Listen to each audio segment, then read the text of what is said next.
After the death of Numa Pompilius, the Senate, being once more in full control of the Commonwealth, resolved to abide by the same form of government, and as the people did not adopt any contrary opinions, they appointed some of the older senators to govern as interreges for a defined number of days. These men, pursuant to the unanimous desire of the population, chose as king Tullius Hostilius, whose descent was as follows. From Majulia, a city which had been built by the Albans and made a Roman colony by Romulus after he had taken it by capitulation, a man of distinguished birth and great fortune, named Hostilius, had removed to Rome and married a woman of the Sabine race,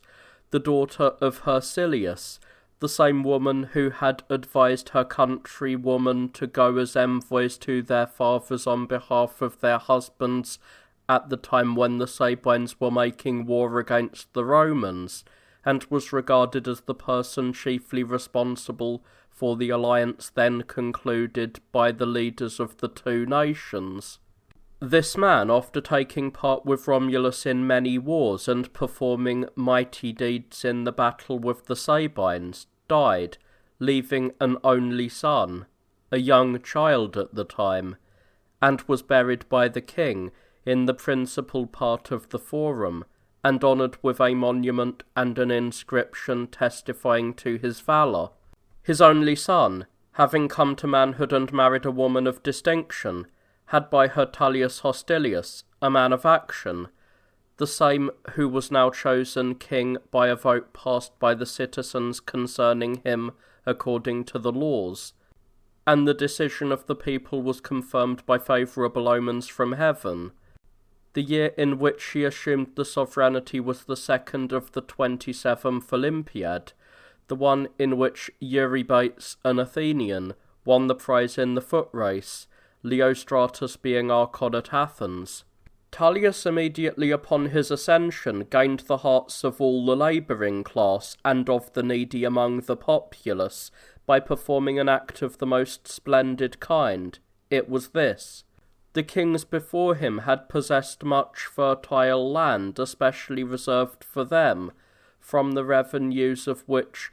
they not only offered sacrifices to the gods, but also had abundant provision for their private needs. This land Romulus had acquired in war by dispossessing its former owners, and when he died childless, Numa Pompilius, his successor, had enjoyed its use. It was no longer the property of the state, but the inherited possession of the successive kings. Tullius now permitted this land to be divided equally among such of the Romans as had no allotment, declaring that his own patrimony was sufficient both for the sacrifices and for his personal expenditures. By this act of humanity, he relieved the poor among the citizens by freeing them from the necessity of labouring as serfs on the estates of others. And to the end that none might lack a habitation either, he included within the city wall the hill called the Caelian, where those Romans who were unprovided with dwellings were allotted a sufficient amount of ground and built houses, and he himself had his residence in this quarter. These then are the memorable actions reported of this king so far as regards his civil administration. Many military exploits are related of him, but the greatest are those which I shall now narrate, beginning with the war against the Albans.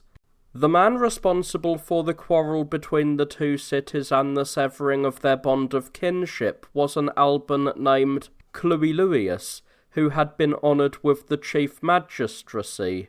This man, vexed at the prosperity of the Romans, and unable to contain his envy, and being by nature headstrong and somewhat inclined to madness,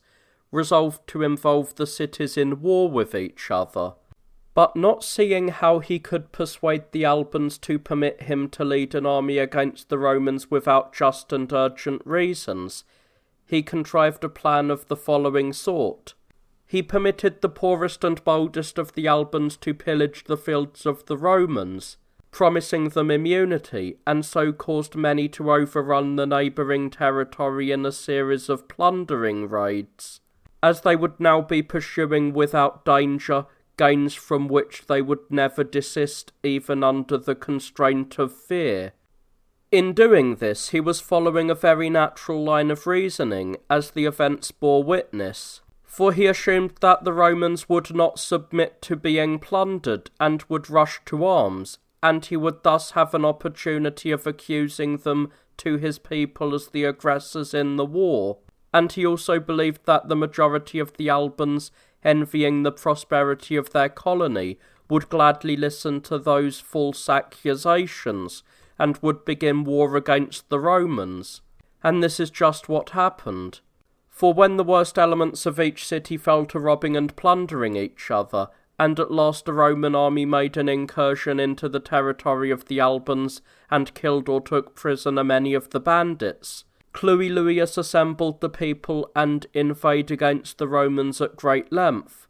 showed them many who were wounded, produced the relations of those who had been seized or slain, and at the same time added other circumstances of his own invention, whereupon it was voted on his motion to send an embassy first of all to demand satisfaction for what had happened, and then, if the Romans refused it, to begin war against them. Upon the arrival of the ambassadors at Rome, Tullius, suspecting that they had come to demand satisfaction, resolved to anticipate them in doing this, since he wished to turn upon the Albans the blame for breaking the compact between them and their colony, for there existed a treaty between the two cities, which had been made in the reign of Romulus, wherein among other articles it was stipulated that neither of them should begin a war,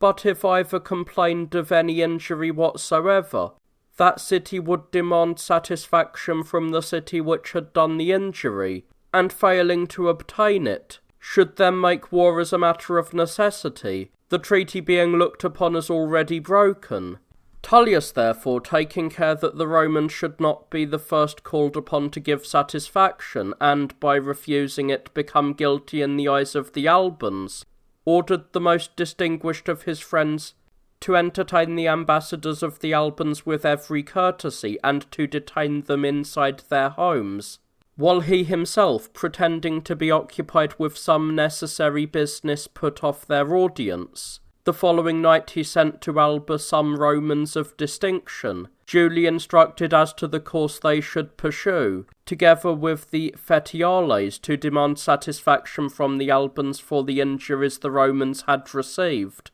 These, having performed their journey before sunrise, found Cluilius in the market-place at the time when the early morning crowd was gathered there,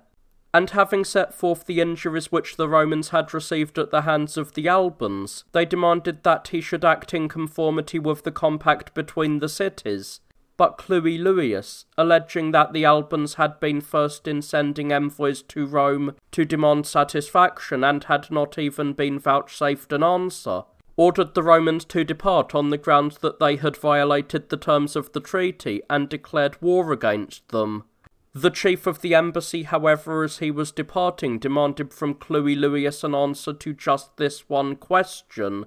namely whether he admitted that those were violating the treaty who, being the first called upon to give satisfaction, had refused to comply with any part of their obligation. And when Cluilius said he did, he exclaimed, "Well then, I call the gods, whom we made the witnesses of our treaty, to witness that the Romans, having been the first to be refused satisfaction, will be undertaking a just war against the violators of the treaty, and that it is you, Albans, who have avoided giving satisfaction, as the events themselves show, for you, being the first called upon for satisfaction, have refused it, and you have been the first to declare war against us. Look therefore for vengeance to come upon you ere long with the sword." Tullius, having learned of all this from the ambassadors upon their return to Rome, then ordered the Albans to be brought before him, and to state the reasons for their coming. And when they delivered the message entrusted to them by Cluilius, and were threatening war in case they did not obtain satisfaction, he replied, "I have anticipated you in doing this, and have obtained nothing that the treaty directs.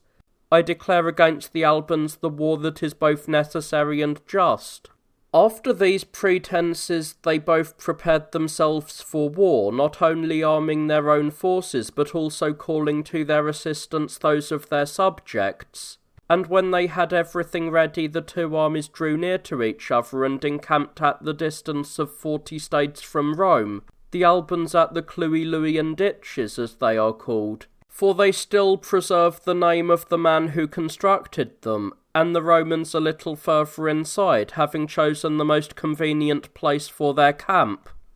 When the two armies saw each other's forces neither inferior in numbers nor poorly armed, nor to be despised in respect of their other preparations, they lost their impetuous ardour for the combat, which they had felt at first because of their expectation of defeating the enemy by their very onset, and they took thought rather of defending themselves by building their ramparts to a greater height than of being the first to attack.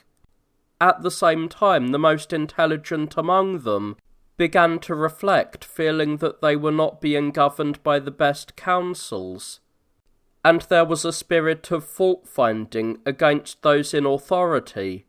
and as the time dragged on in vain, for they were not injuring one another to any notable extent, by sudden dashes of the light-armed troops or by skirmishes of the horses, the man who was looked upon as responsible for the war, Cluiluius, being irked at lying idle, resolved to march out with his army and challenge the enemy to battle, and if they declined it, to attack their entrenchments. And having made his preparations for an engagement, and all the plans necessary for an attack upon the enemy's ramparts, in case that should prove necessary, when night came on, he went to sleep in the general's tent, attended by his usual guard. At about daybreak he was found dead, no signs appearing on his body either of wounds, strangling, poison, or any other violent death. This unfortunate event appearing extraordinary to everybody, as one would naturally expect, and the cause of it being inquired into, for no preceding illness could be alleged, those who ascribed all human fortunes to divine providence said that this death had been due to the anger of the gods, because he had handled an unjust and unnecessary war between the mother city and the colony. But others, who looked upon war as a profitable business and thought that they had been deprived of great gains, attributed the event to human treachery and envy, accusing some of his fellow citizens of the opposing faction of having made away with him by secret and untraceable poisons that they had discovered. Still others alleged that, being overcome with grief and despair, he had taken his own life, since all his plans were becoming difficult and impractical, and none of the things that he had looked forward to in the beginning when he first took hold of affairs was succeeding according to his desires. But those who were not influenced by either friendship or enmity for the general, and based their judgment on what had happened, on the soundest grounds, were of the opinion that neither the anger of the gods nor the envy of the opposing faction nor despair of his plans had put an end to his life, but rather nature's stern law and fate, when once he had finished the destined course which is marked out for everyone that is born. Such then was the end that Cluiluius met, before he had performed any noble deed. In his place, Metius Fufetius was chosen general by those in the camp and invested with absolute power. He was a man without either ability to conduct a war or constancy to preserve a peace, one who, though he had been at first as zealous as any of the Albans in creating strife between the two cities, and for that reason had been honoured with the command after the death of Cluiluius, yet after he had obtained it and perceived the many difficulties and embarrassments with which the business was attended, no longer adhered to the same plans, but resolved to delay and put off matters, since he observed that none of the Albans now had the same ardour for war, and also that the victims, whenever he offered sacrifices concerning battle, were unfavourable, and at last he even determined to invite the enemy to an accommodation, taking the initiative himself in sending heralds, after he had been informed of a danger from the outside which threatened both the Albans and Romans, a danger which, if they did not terminate their war with each other by a treaty, was unavoidable and bound to destroy both armies. The danger was this: the Veians and Fidenites, who inhabited large and populous cities, had in the reign of Romulus engaged in a war with the Romans for command and sovereignty, and after losing many armies in the course of the war, and being punished by the loss of part of their territory, they had been forced to become subjects of their conquerors, concerning which I have given a precise account in the preceding book. But having enjoyed an uninterrupted peace during the reign of Numa Pompilius, they had greatly increased in population, wealth, and every other form of prosperity. Elated, therefore, by these advantages, they again aspired to freedom, assumed a bolder spirit, and prepared to yield obedience to the Romans no longer. For a time indeed, their intention of revolting remained undiscovered, but during the Alban War it became manifest. For when they learned that the Romans had marched out with all their forces to engage the Albans, they thought that they had now got the most favourable opportunity for their attack, and through their most influential men they entered into a secret conspiracy. It was arranged that all who were capable of bearing arms should assemble in Fidenae, going secretly a few at a time, so as to escape as far as possible the notice of those against whom the plot was aimed, and should remain there awaiting the moment when the armies of the Romans and Albans should quit their camps and march out to battle, the actual time to be indicated to them by means of signals given by some scouts posted on the mountains. And as soon as the signal was raised, they were to all take up arms and advance in haste against the combatants. The road leading from Fidenae to the camps was not a long one, but only a march of 2 or 3 hours at most, and appearing on the battlefield at a time when presumably the conflict would be over. They were to regard neither side as friends, but whether the Romans or the Albans had won, were to slay the victors. This was the plan of action on which the chiefs of those cities had determined. If therefore the Albans, in their contempt for the Romans, had rushed more boldly into an engagement and had resolved to stake everything upon the issue of a single battle, nothing could have hindered the treachery contrived against them from remaining secret, and both of their armies from being destroyed. But as it was, their delay in the beginning of the war, contrary to all expectations, and the length of time they employed in making their preparations, were bringing their foes' plans to naught. For some of the conspirators, either seeking to compass their private advantages, or envying their leaders and those who had been the authors of the undertaking, or fearing that others may lay information, a thing which has often happened in conspiracies where there are many accomplices and the execution is long delayed, or being compelled by the will of heaven, which could not consent that a wicked design should meet with success, informed their enemies of the treachery. Fufetius, upon learning of this, grew still more desirous of making an accommodation, feeling that they now had no choice left of any other course. The king of the Romans also had received information of the conspiracy from his friends in Fidenae, so that he too made no delay but hearkened to the overtures made by Fufetius. When the two met in the space between the camps, each being attended by his council, consisting of persons competent in judgment, they first embraced according to their former custom, and exchanged the greetings usual among friends and relations, and then proceeded to discuss an accommodation, and first the Alban leader began as follows. It seems to me necessary to begin my speech by setting forth the reasons why I have determined to take the initiative in proposing a termination of the war. though neither defeated by you Romans in battle, nor hindered from supplying my army with provisions, nor reduced to any other necessity, to the end that you may not imagine that a recognition of the weakness of my own force, or a belief that yours is difficult to overcome, makes me seek a plausible excuse for ending the war.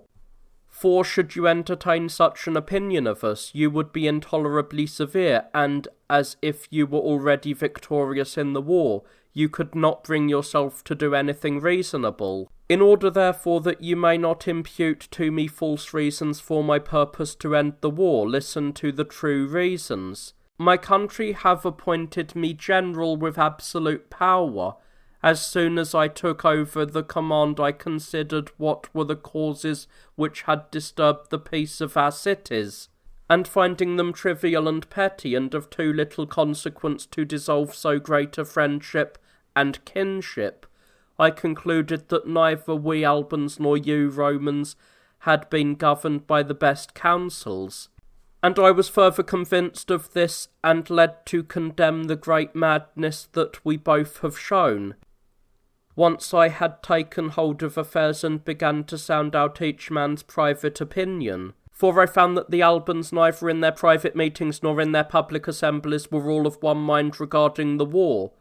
And the signs from heaven, whenever I consulted the victims concerning battle, presenting as they did far greater difficulties than those based on human reasoning, caused me great dismay and anxiety. In view, therefore, of these considerations, I restrained my eagerness for armed conflict, and devised delays and postponements of the war, in the belief that you Romans would make the first overtures towards peace. And indeed you should have done this, Tullius, since you are our colony, and not have waited until your mother city set the example. For the founders of cities have a right to receive as great respect from their colonies as parents from their children. But while you have been delaying and watching each other to see which side should first make friendly overtures, another motive, more compelling than any argument drawn from human reason, has arisen to draw us together. And since I learned of this while it was yet a secret to you, I felt that I ought no longer to aim at appearances in concluding peace. For dreadful designs are being formed against us, Tullius, and a deadly plot has been woven against both of us, a plot which was bound to overwhelm and destroy us easily and without effort, bursting upon us like a conflagration or a flood. The authors of these wicked designs are the chiefs of the Fidenates and Veientes, who have conspired together. Hear now the nature of their plot, and how the knowledge of their secret designs came to me. With these words he gave to one of those present the letters which a certain man had brought to him from his friends at Fidenae, and desired him to read them out, and at the same time he produced the man who had brought the letters. After these were read, and the man had informed them of everything he had learned by word of mouth from the persons who had dispatched the letters, all present were seized with great astonishment, as one would naturally expect upon their hearing of so great and unexpected a danger. Then Fuphetius, after a short pause, continued, "You have now heard, Romans, the reasons why I have thus far been postponing armed conflicts with you, and have now thought fit to make the first overtures concerning peace. After this, it is for you to consider whether, in order to avenge the seizure of some miserable oxen and sheep, you ought to continue to carry on an implacable war against your founders and fathers, in the course of which, whether conquered or conquerors, you are sure to be destroyed, or, laying aside your enmity towards your kinsmen, to march with us against our common foes, who have plotted not only to revolt from you, but also to attack you, although they have neither suffered any harm nor have any reason to fear that they should suffer any, and what is more, have not attacked us openly, according to the universally recognized laws of war, but under cover of darkness, so that their treachery could least be suspected and guarded against. But I need say no more to convince you that we ought to lay aside our enmity, and march with all speed against these impious men, for it would be madness to think otherwise, since you are already resolved and will pursue that resolution. But in what manner the terms of reconciliation may prove honourable and advantageous to both cities, for probably you have long been eager to hear this, I shall now endeavour to explain. For my part, I hold that mutual reconciliation is best and most becoming among kinsmen and friends, in which there is no rancour nor remembrance of past injuries, but a general and sincere remission of everything that has been done or suffered on both sides. Less honourable than this form of reconciliation is one by which indeed the mass of the people are absolved of blame, but those who have injured one another are compelled to undergo such a trial as reason and law direct. Of these two methods of reconciliation now, it is my opinion that we ought to choose the one which is the most honourable and magnanimous, and we ought to pass a degree of general amnesty. However, if you, Tullius, do not wish a reconciliation of this kind, but prefer that the accusers and the accused should mutually give and receive satisfaction, the Albans are also ready to do this, after first settling our mutual hatreds, and if, beside this, you have any other method to suggest which is either more honourable or more just, you cannot lay it before us too soon, and for doing so I shall be greatly obliged to you. After Fufetius had thus spoken, the king of the Romans answered him and said, We also, Fufetius, felt that it would be a grave calamity for us if we were forced to decide this war between kinsmen by blood and slaughter. And whenever we performed the sacrifices preparatory to war, we were forbidden by them to begin an engagement. As regards the secret conspiracy entered into by the Fidenates and Veientes against us both, we learned of it a little ahead of you, through our friends in their midst, and we are not unprepared against their plot, but have taken measures not only to suffer no mischief ourselves, but also to punish those foes in such a manner as their treachery deserves, nor were we less disposed than you to put an end to the war without a battle rather than by the sword. Yet we did not consider it fitting that we should be the first to send ambassadors to propose an accommodation, since we had not been the first to begin the war, but had merely defended ourselves against those who began it. But once you are ready to lay down your arms, we will gladly receive your proposal, and will not scrutinize too closely the terms of the reconciliation, but will accept those that are the best and the most magnanimous, forgiving every injury and offence we have received from the city of Alba, if indeed those deserve to be called public offences of the city, for which your general Cluiluius was responsible, and has paid no mean penalty to the gods for his wrongs he did us both. Let every occasion therefore for complaint, whether private or public, be removed, and let no memory of past injuries any longer remain, even as you also, Fufetius, think fitting. Yet it is not enough for us to consider merely how we may compose our present enmity towards one another, for we must further take measures to prevent our ever going to war again, for the purpose of our present meeting is not to obtain a postponement, but rather an end to our evils. What settlement of the war, therefore, will be enduring, and what contribution must each of us make towards the situation in order that we may be friends both now and for all time? This, Fufetius, you have omitted to tell us, but I shall endeavour to go on and supply this omission also. If, on the one hand, the Albans would cease to envy the Romans the advantages they possess, advantages which were acquired not without great perils and many hardships. In any case you have suffered no injury at our hands, great or slight, but you hate us for this reason alone, that we seem to be better off than you. And if, on the other hand, the Romans would cease to suspect the Albans of always plotting against them, and would cease to be on their gods against them as against enemies, for no one can be firm friends to one whom he distrusts. How then shall each of these results be brought about? Not by inserting them in the treaty, nor by our both swearing to them over sacrificial victims, for these are small and weak assurances, but by looking upon each other's fortunes as common to us both.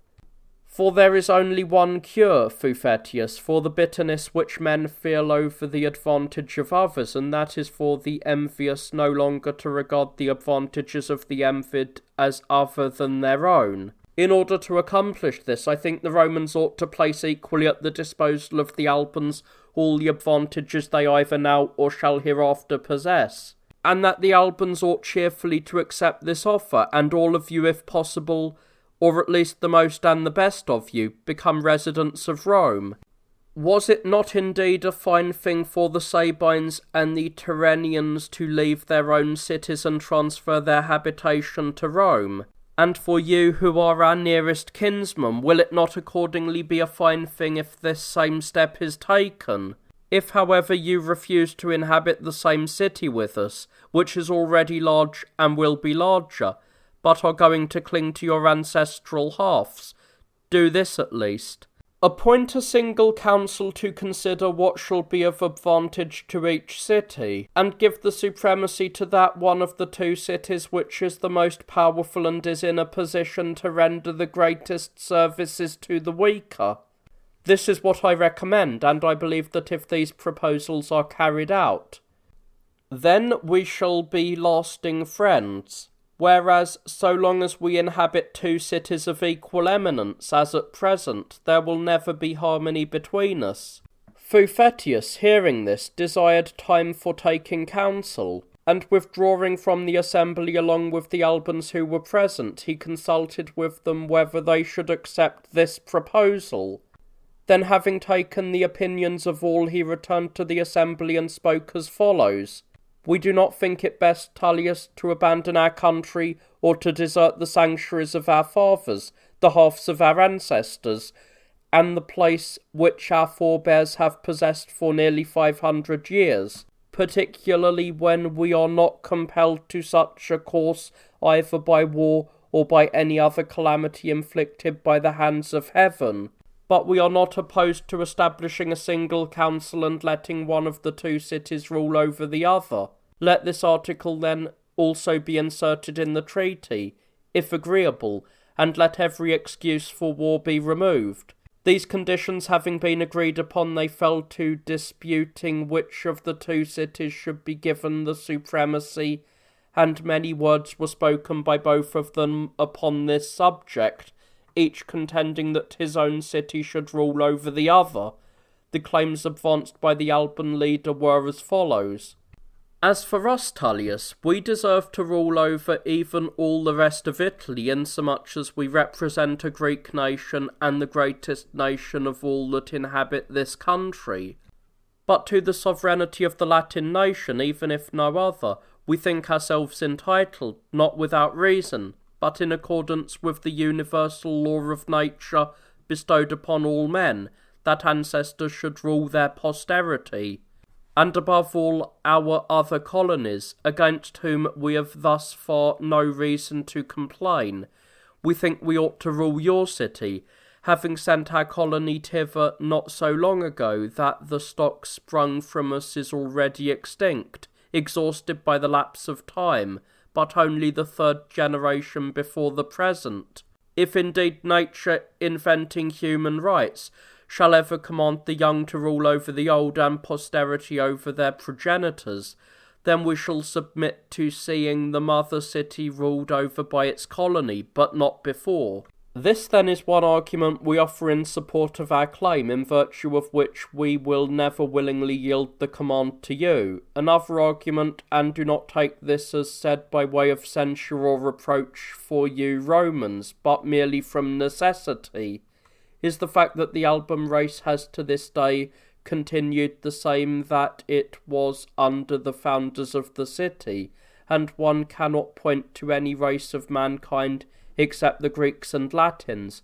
to whom we have granted citizenship, whereas you have corrupted the purity of your blood by admitting Tyrrhenians, Sabines, and some others who were homeless, vagabonds, and barbarians, and that in great numbers too, so that the true-born element among you, that went out from our midst is become small, or rather a tiny fraction in comparison with those that have been brought in and are of alien race. And if we should yield the command to you, the base-born will rule over the true-born, barbarians over Greeks, and immigrants over the native-born. For you cannot even say this much for yourself, that you have not permitted this immigrant mob to gain any control of public affairs, but that your native-born citizens are yourselves the rulers and counsellors of the Commonwealth. Why, even for your kings you choose outsiders, and the greatest part of your Senate consists of these newcomers, and to none of these conditions can you assert that you submit willingly. For what man of superior rank willingly allows himself to be ruled over by an inferior? It would be great folly and baseness, therefore, on our part to willingly accept those evils which you must own and submit to through necessity. My last argument is this: the city of Alba has so far made no alterations in any part of its constitution, though it is already the 18th generation that it has been inhabited, but continues to observe in due form all its customs and traditions, whereas your city is still without order and discipline, due to its being newly founded and a conglomeration of many races, and it will require long ages and manifold turns of fortune in order to be regulated and freed from those troubles and dissensions with which it is now agitated. But all will agree that order ought to rule over confusion, experience over inexperience, and health over sickness, and you do wrong in demanding the reverse.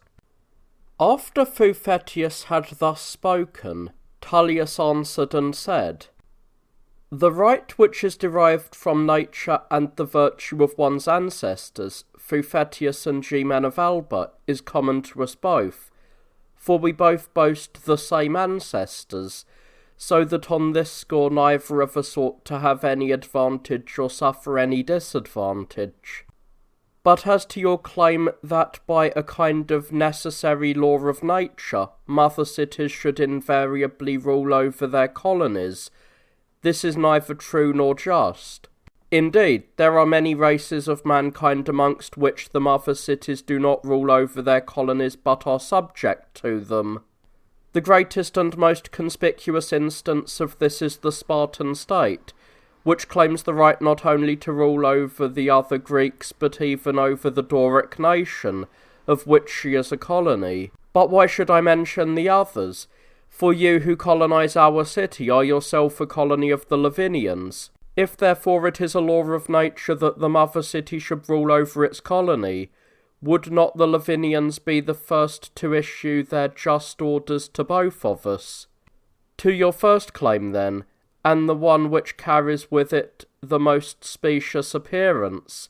this is a sufficient answer. But since you also undertook to compare the ways of life of the two cities, Fuphetius, asserting that the nobility of the Albans has always remained the same, while ours has been corrupted by the various admixtures of foreigners, and demanded that the base-born should not rule over the well-born,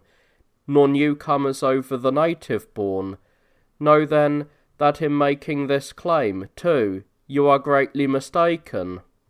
For we are so far from being ashamed of having made the privileges of our city free to all who desired them, that we even take the greatest pride in this course. Moreover, we are not the originators of this admirable practice, but took the example from the city of Athens, which enjoys the greatest reputation among the Greeks, due in no small measure, if indeed not chiefly, to this very policy.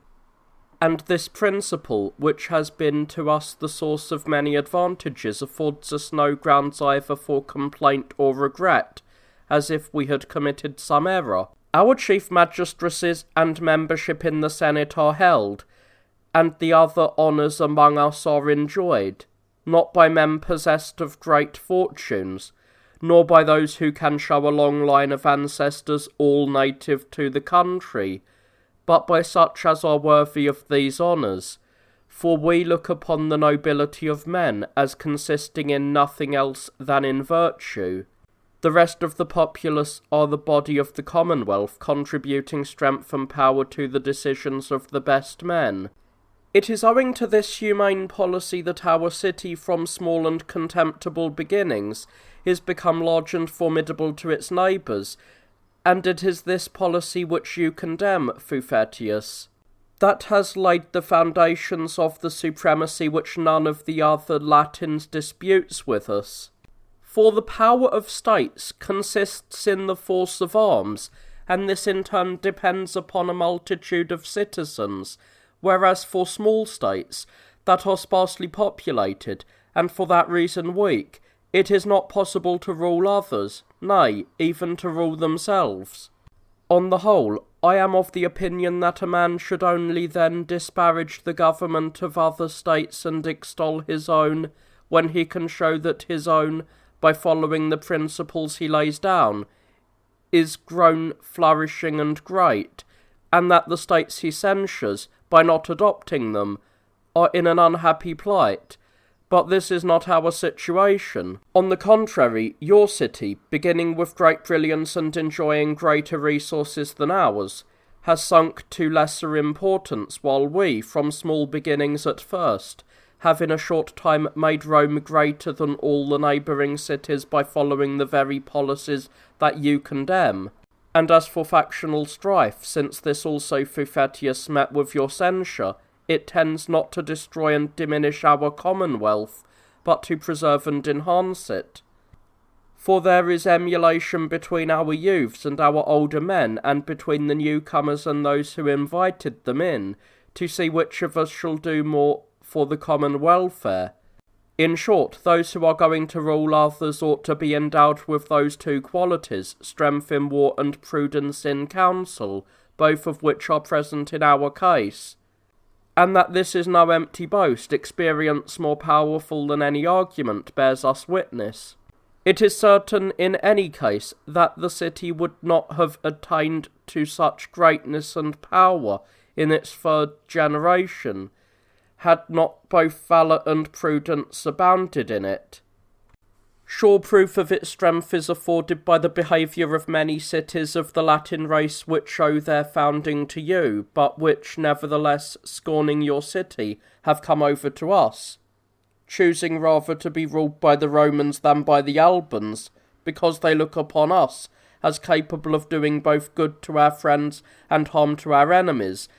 and upon you as capable of neither. I had many other arguments, and valid ones, Fuphetius, to advance against the claims which you have presented. But as I see that argument is futile, and that the result will be the same whether I say much or little to you, who though our adversaries are at the same time the arbiters of justice, I will make an end of speaking. However, since I conceive that there is but one way of deciding our differences, which is the best and has been made use of by many, both barbarians and Greeks,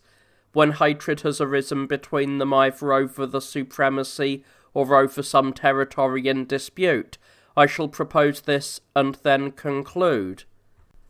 Let each of us fight the battle with some part of our forces, and limit the fortune of war to a very small number of combatants, and let us give the city whose champions shall overcome their adversaries the supremacy over the other, for such contests as cannot be determined by arguments are decided by arms. These were the reasons urged by the two generals to support the pretensions of their respective cities to the supremacy, and the outcome of the discussion was the adoption of the plan Tullius proposed. For both the Albans and the Romans who were present at the conference, in their desire to put a speedy end to the war, resolved to decide the controversy by arms. This also being agreed to, the question arose concerning the number of combatants, since the two generals were not of the same mind. For Tullius desired that the fate of the war might be decided by the smallest possible number of combatants, the most distinguished man among the Albans fighting the bravest of the Romans in single combat, and he cheerfully offered himself to fight for his own country, inviting the Alban leader to emulate him. He pointed out that, for those who have assumed the command of armies, combats for sovereignty and power are glorious, not only when they conquer brave men, but also when they are conquered by the brave.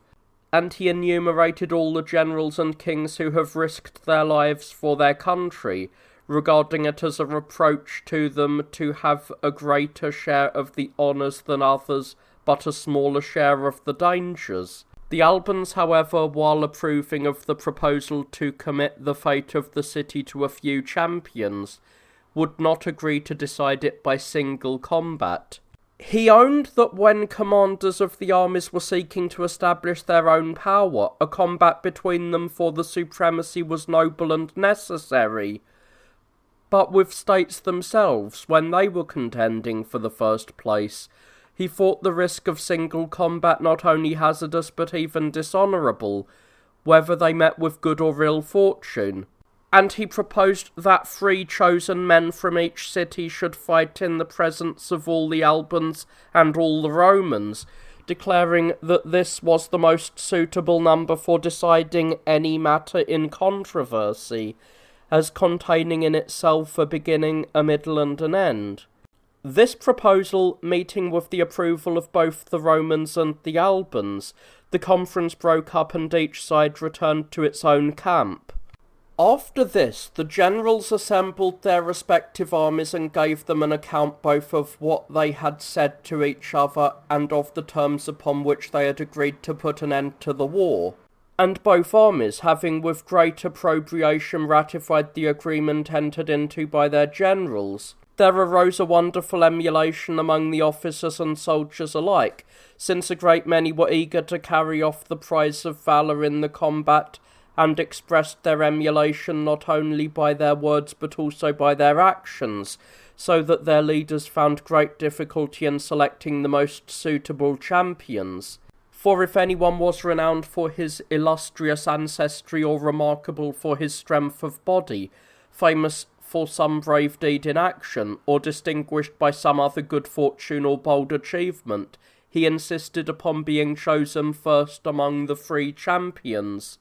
This emulation, which was running to great lengths in both armies, was checked by the Alban general, who called to mind that some divine providence, long since foreseeing this conflict between the 2 cities, had arranged that their future champions should be sprung of no obscure families, and should be brave in arms, most comely in appearance, and distinguished from the generality of mankind by their birth,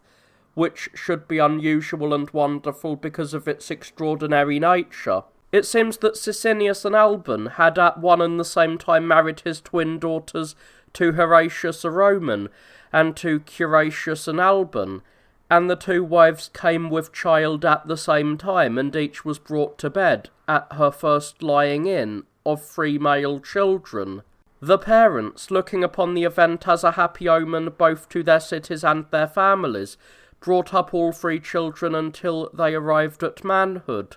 And heaven, as I said at the beginning, gave them beauty and strength and nobility of mind, so that they were not inferior to any of those most highly endowed by nature. It was to these men that Fufetius resolved to commit the combat for supremacy, and having invited the Roman king to a conference, he addressed him as follows: Tullius, some god who keeps watch over both our cities would seem, just as upon many other occasions, so especially in what relates to this combat, to have made his goodwill manifest.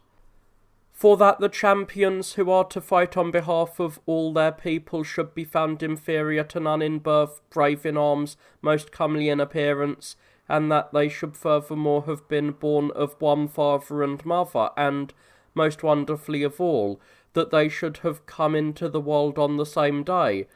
the Horati with you and the Curiati with us. All this, I say, has every appearance of a remarkable instance of divine favour. Why therefore do we not accept this great providence of the god, and each of us invite the triplets on his side to engage in the combat for the supremacy? For not only all the other advantages which we could desire in the best qualified champions are to be found in these men, but as they are brothers, they will be more unwilling than any others among either the Romans or the Albans to forsake their companions when in distress. And furthermore, the emulation of the other youths, which cannot easily be appeased in any other way, will be promptly settled. For I surmise that among you also, as well as among the Albans, there is a kind of strife among many of those who lay claim to bravery.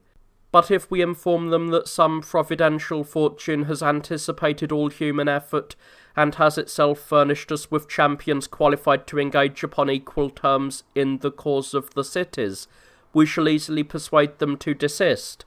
for they will then look upon themselves as inferior to the triplets, not in point of bravery, but only in respect to a special boon of nature and of the favours of a chance that is equally inclined towards both sides. After Fuphetius had thus spoken and his proposal had been perceived with general approbation, for the most important both of the Romans and the Albans were with the two leaders, Tullius after a short pause spoke as follows: "In other respects, Fuphetius, you seem to me to have reasoned well, for it must be some wonderful fortune that has produced in both our cities in our generation a similarity of birth never known before. But of one consideration you seem to be unaware, a matter which will cause great reluctance in the youths if we ask them to fight with one another. For the mother of our Horatii is sister to the mother of the Alban Curatii, and the young men have been brought up in the arms of both the women and cherish and love one another no less than their own brothers. Consider therefore whether, as they are cousins and have been brought up together, it would not be impious in us to put arms in their hands and invite them to mutual slaughter. For the pollution of kindred blood, if they are compelled to stain their hands with one another's blood, will deservedly fall upon us who compel them." To this Fuphetius answered, "Neither have I failed, Tullius, to note the kinship of the youths, nor did I propose to compel them to fight with their cousins unless they themselves were inclined to undertake the combat. But as soon as this plan came into my mind, I sent for the Alban Curatii and sounded them in private to learn whether they were willing to engage in the combat. And it was only after they had accepted the proposal with incredible and wonderful alacrity that I decided to disclose my plan and bring it forward for consideration. And I advise you to take the same course yourself, to send for the triplets on your side and sound out their disposition.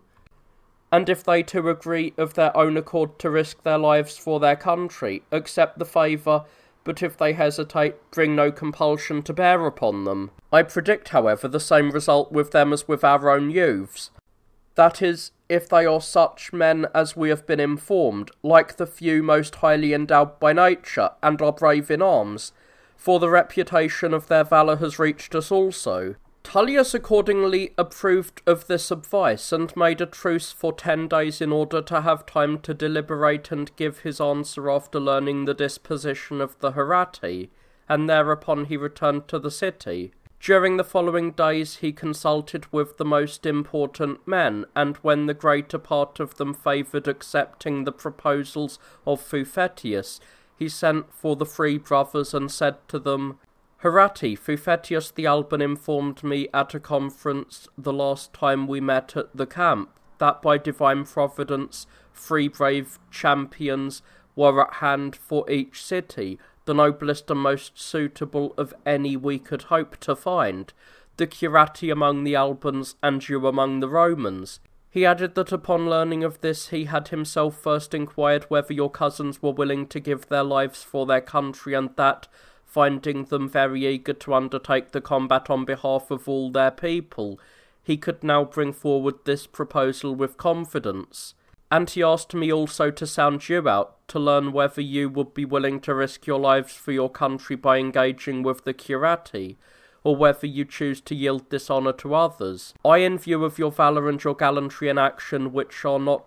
concealed from public notice, assumed that you of all others would embrace this danger for the sake of winning the prize of valour, but fearing lest your kinship with the three Alban brothers might prove an obstacle to your zeal, I requested time for deliberation and made a truce for 10 days. And when I came here, I assembled the Senate and laid the matter before them for their consideration. It was the opinion of the majority that if you of your own free will accepted the combat, which is a noble one and worthy of you, and which I myself was eager to wage alone on behalf of all of our people, they should praise your resolution and accept the favour from you. But if to avoid the pollution of kindred blood, for surely it would be no admission of cowardice on your part, you felt that those who are not related to them ought to be called upon to undertake the combat, they should bring no compulsion to bear upon you. This then being the vote of the Senate, which will neither be offended with you if you should show a reluctance to undertake the task, nor feel itself under any slight obligation to you if you rate your country more highly than your kinship,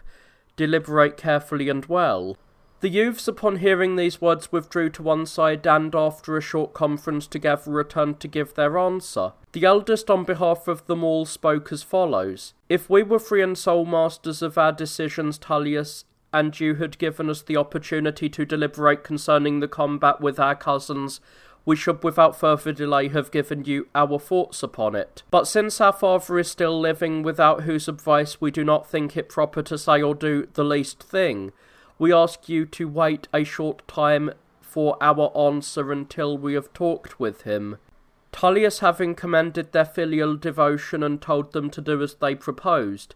they went home to their father, and acquainting him with the proposals of Fufetius and with what Tullius had told them, and last of all with their own answer, they desired his advice. And he answered and said, But indeed this is dutiful conduct on your part, my sons, when you live for your father and do nothing without his advice. But it is time for you to show that you yourselves now have discretion in such matters at least. Assume therefore that my life is now over, and let me know what you yourselves would have chosen to do if you had deliberated without your father upon your own affairs. And the eldest answered him thus, Father, we would have accepted this combat for the supremacy, and would have been ready to suffer whatever should be the will of heaven. For we had rather be dead than to live unworthy both of you and our other ancestors. As for the bond of kinship with our cousins, we shall not be the first to break it, but since it has already been broken by fate, we shall acquiesce therein. For if the Cureti esteem kinship less than honour, the Herati also will not value the ties of blood more highly than valour. Their father, upon learning their disposition, rejoiced exceedingly, and lifting his hands to heaven, said he rendered thanks to the gods for having given him noble sons. Then throwing his arms about each in turn and giving the tenderest of embraces and kisses, he said, You have my opinion also, my brave sons. Go then to Tullius and give him the answer that is both dutiful and honourable. The youths went away pleased with the exhortations of their father, and going to the king, they accepted the combat. And he,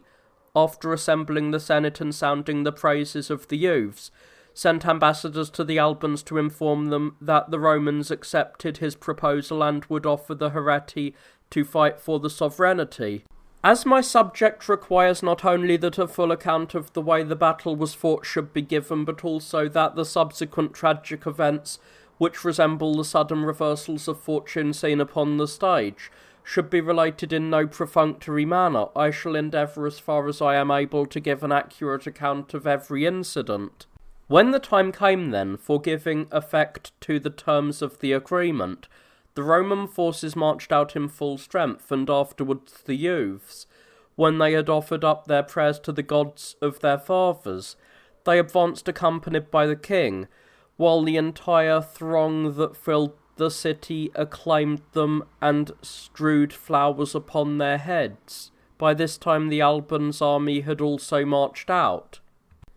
And when the armies had encamped near one another, leaving as an interval between their camps the boundary that separated the Roman territory from that of the Albans, each side occupying the site of its previous camp,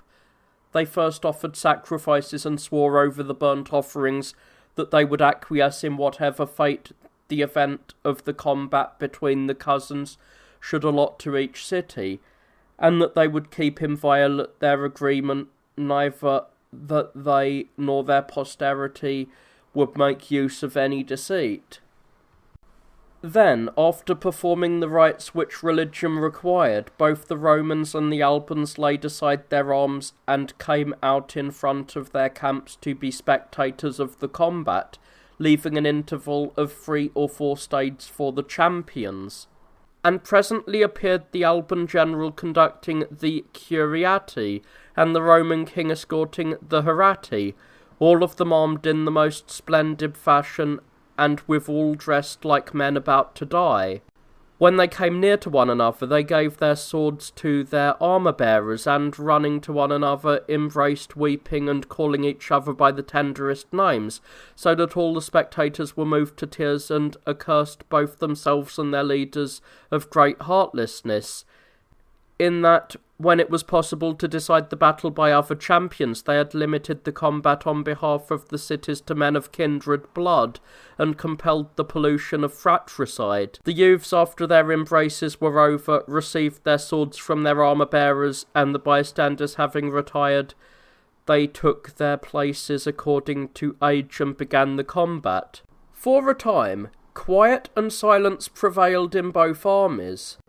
And then there was shouting by both sides together, and alternate exhortations to the combatants. And there were vows and lamentations, and continual expressions of every other emotion experienced in battle, some of them caused by what was either being enacted or witnessed by each side, and others by their apprehension of the outcome, and the things they imagined outnumbered those which actually were happening. For it was impossible to see very clearly, owing to the great distance, and the partiality of each side for their own champions interpreted everything that passed to match their desire.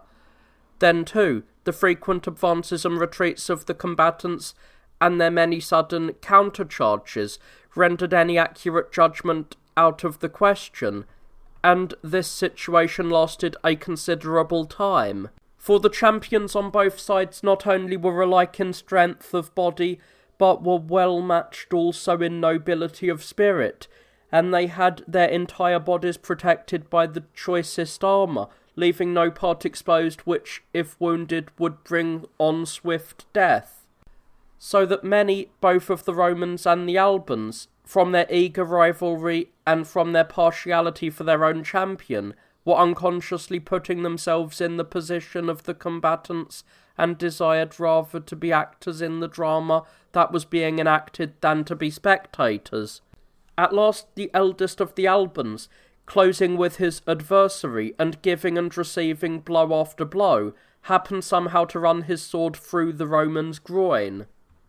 The latter was already stupefied from his other wounds, and now receiving this final blow, a mortal one, he fell down dead, his limbs no longer supporting him. When the spectators of the combat saw this, they all cried out together, the Albans as already victors, the Romans as vanquished. For they concluded that their 2 champions would be easily dispatched by the 3 Albans. In the meantime, the Roman who had fought by the side of the fallen champion, seeing the Alban rejoicing in his success, quickly rushed upon him, and after inflicting many wounds and receiving many himself, happened to plunge his sword into his neck and killed him. For fortune had thus in a short time made a great alteration both in the state of the combatants and in the feelings of the spectators, and the Romans had now recovered from their former dejection, while the Albans had had their joy snatched away. Another shift of fortune, by giving a check to the success of the Romans, sunk their hopes and raised the confidence of their enemies. For when the Alban fell, his brother who stood next to him closed with the Roman who had struck him down, and each, as it chanced, gave the other a dangerous wound at the same time, the Alban plunging his sword down through the Roman's back into his bowels, and the Roman throwing himself under the shield of his adversary and slashing one of his thighs. The one who had received the mortal wound died instantly, and the other, who had been wounded in his thigh, was scarcely able to stand, but limped and frequently leaned upon his shield. Nevertheless, he still made a show of resistance, and with his surviving brother advanced against the Roman, who stood his ground, and they surrounded him, one coming up to him from the front, and the other from behind. The Roman, fearing that, being thus surrounded by them, and obliged to fight with two adversaries attacking him from two sides, he might easily be overcome, he was still uninjured, hit upon the plan of separating his enemies and fighting with each one singly. He thought he could most easily separate them by feigning flight,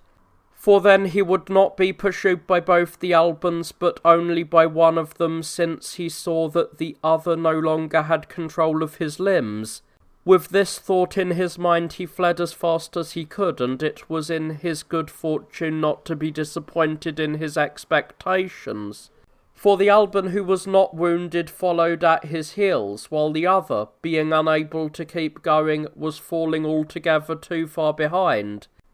Then indeed the Albans encouraged their men, and the Roman reproached their champion with cowardice, the former singing songs of triumph and crowning themselves with garlands as if the contest were already won, and the others lamenting as if fortune would never rise them up again. But the Roman, having carefully waited for his opportunity, turned quickly and, before the Alban could put himself on his guard, struck him a blow on the arm with his sword, and clove his elbow in twain, and when his hand fell to the ground together with his sword, he struck one more blow, a mortal one, and dispatched the Alban. Then, rushing from him to the last of his adversaries, who was half dead and fainting, he slew him also, and taking the spoils from the bodies of his cousins, he hastened to the city, wishing to give his father the first news of his victory.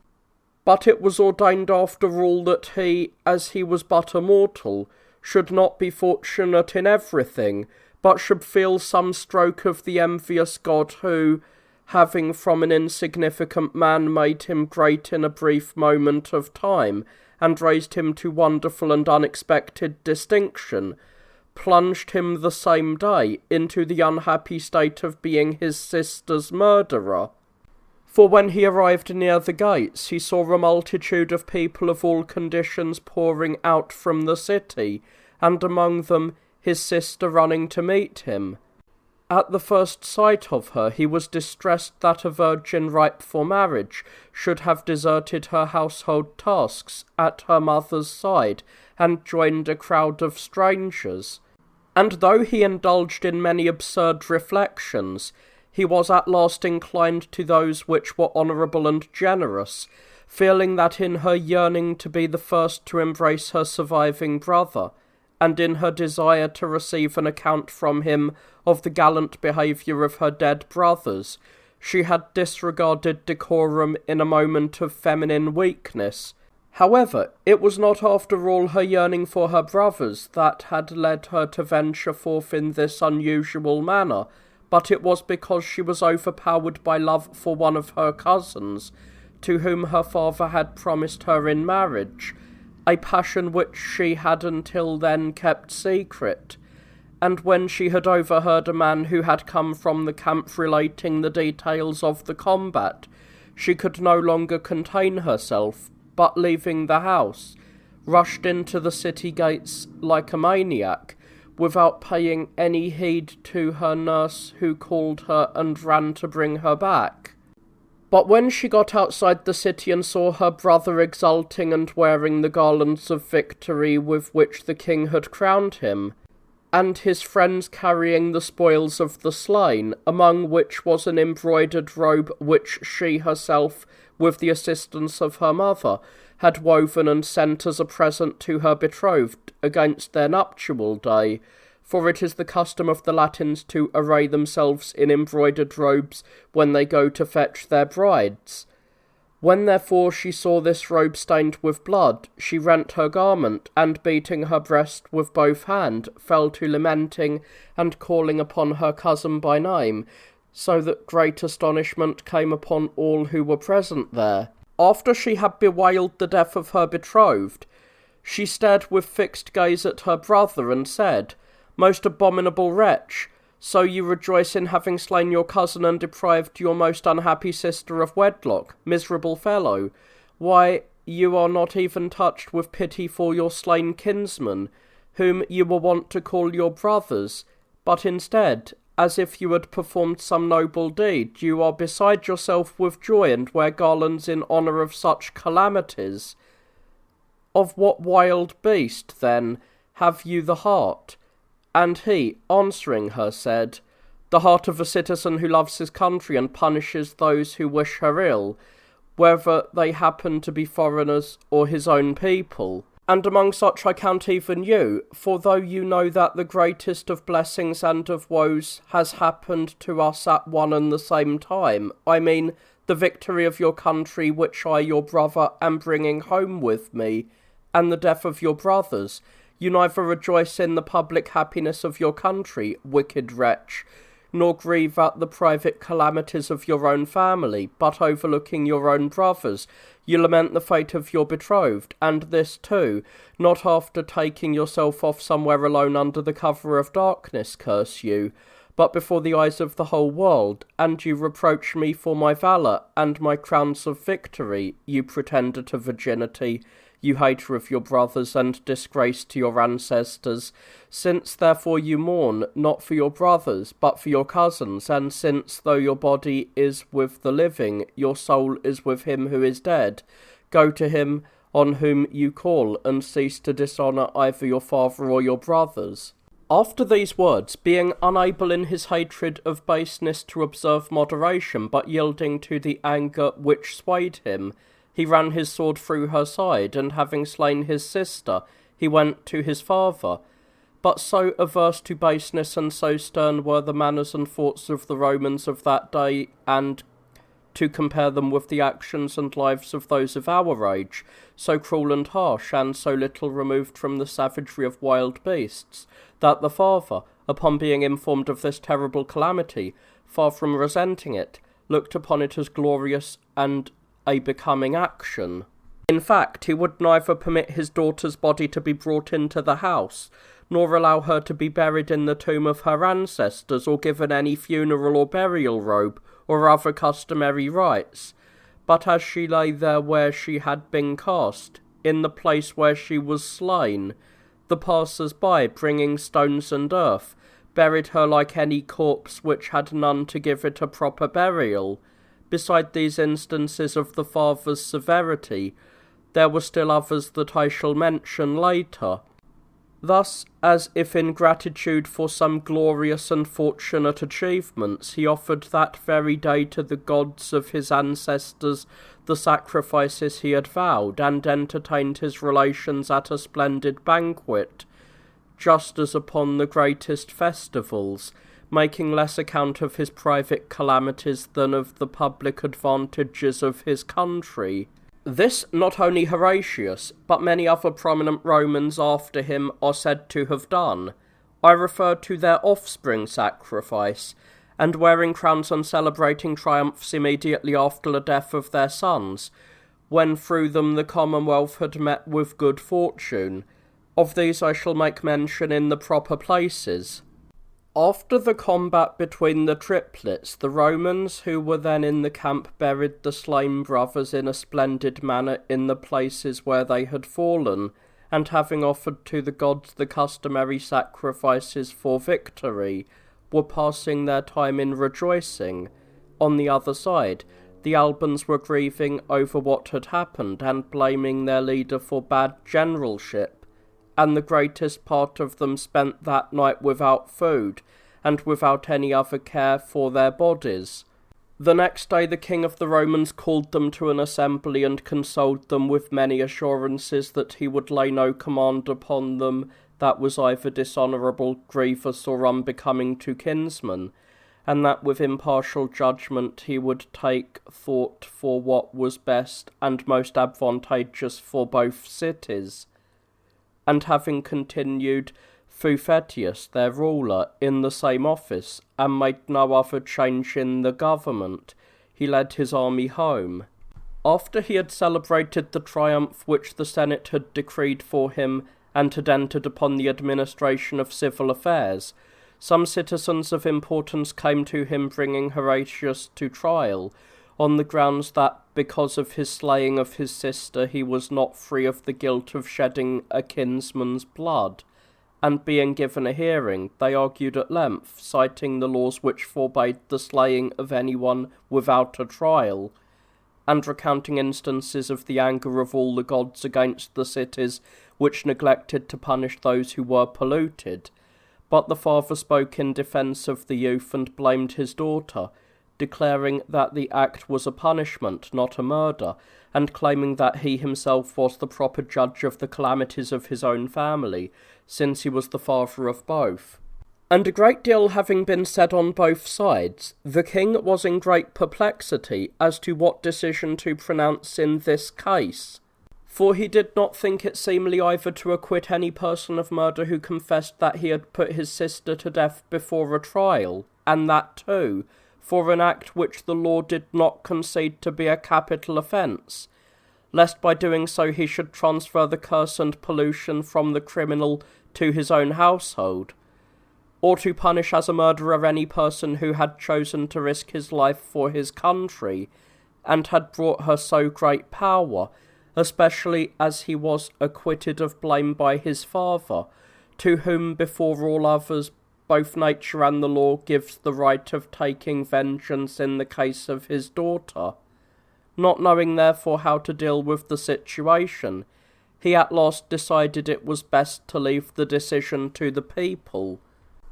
And the Roman people, becoming upon this occasion judges for the first time in a cause of a capital nature, sided with the opinion of the father, and acquitted Horatius of the murder. Nevertheless, the king did not believe that the judgment thus passed upon Horatius by men was a sufficient atonement to satisfy those who desired to observe due reverence towards the gods. And sending for the pontiffs, he ordered them to appease the gods and other divinities, and to purify Horatius with those lustrations with which it was customary for involuntary homicides to be expiated.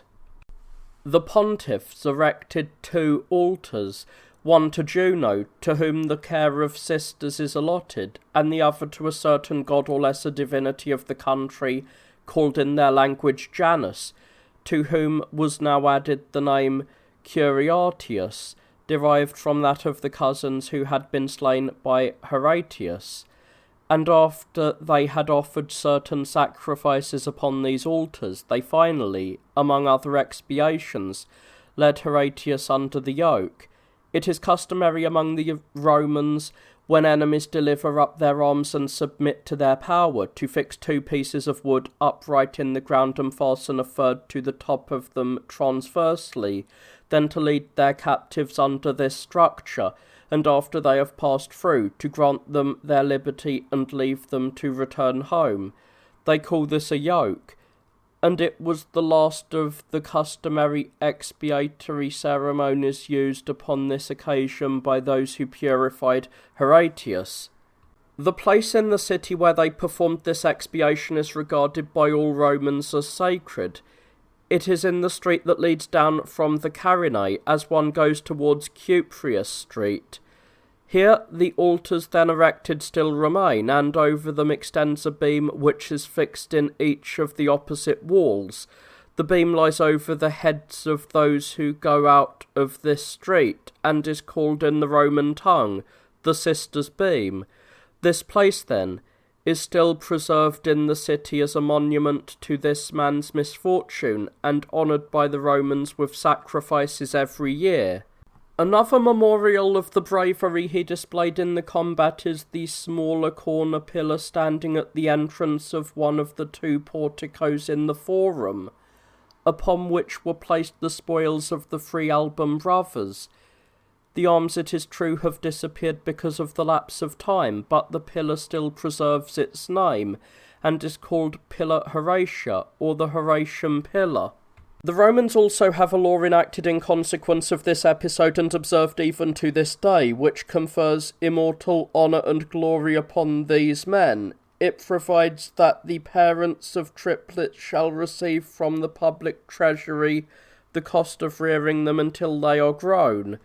With this, the incidents relating to the family of the Horati, which showed some remarkable and unexpected reversals of fortune, came to an end.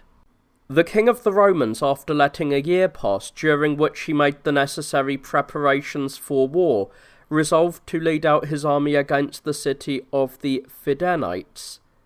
The grounds he alleged for the war were that the people, being called upon to justify themselves in the matter of the plot that they had formed against the Romans and Albans, had paid no heed, but immediately taking up arms, shutting their gates, and bringing in the allied forces of the Veientes, had openly revolted, and that when ambassadors arrived from Rome to inquire the reasons for the revolt, they had answered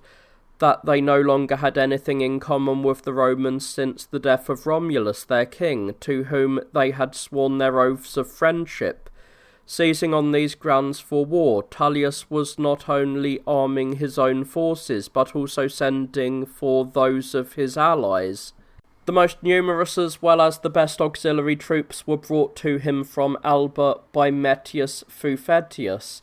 and they were equipped with such splendid arms as to excel all the other allied forces. Tullius, therefore, believing that Metius had been actuated by zeal and by the best motives in deciding to take part in the war, commended him and communicated to him all his plans. But this man, who was accused by his fellow citizens of having mismanaged the recent war, and was furthermore charged with treason, in view of the fact that he continued in the supreme command of the city for the 3rd year by order of Tullius, disdaining now to hold any longer a command that was subject to another's command, or to be subordinated rather than himself to lead, devised an abominable plot. He sent ambassadors here and there secretly to the enemies of the Romans while they were as yet wavering in their resolution to revolt, and encouraged them not to hesitate, promising that he himself would join them in attacking the Romans during the battle, and these activities and plans he kept secret from everybody. Tullius, as soon as he had got ready his own army as well as that of his allies, marched against the enemy, and after crossing the river Anio, encamped near Fidenae. After finding a considerable army both of the Fidenites and of their allies drawn up before the city, he lay quiet that day, but on the next he sent for Fufetius the Alban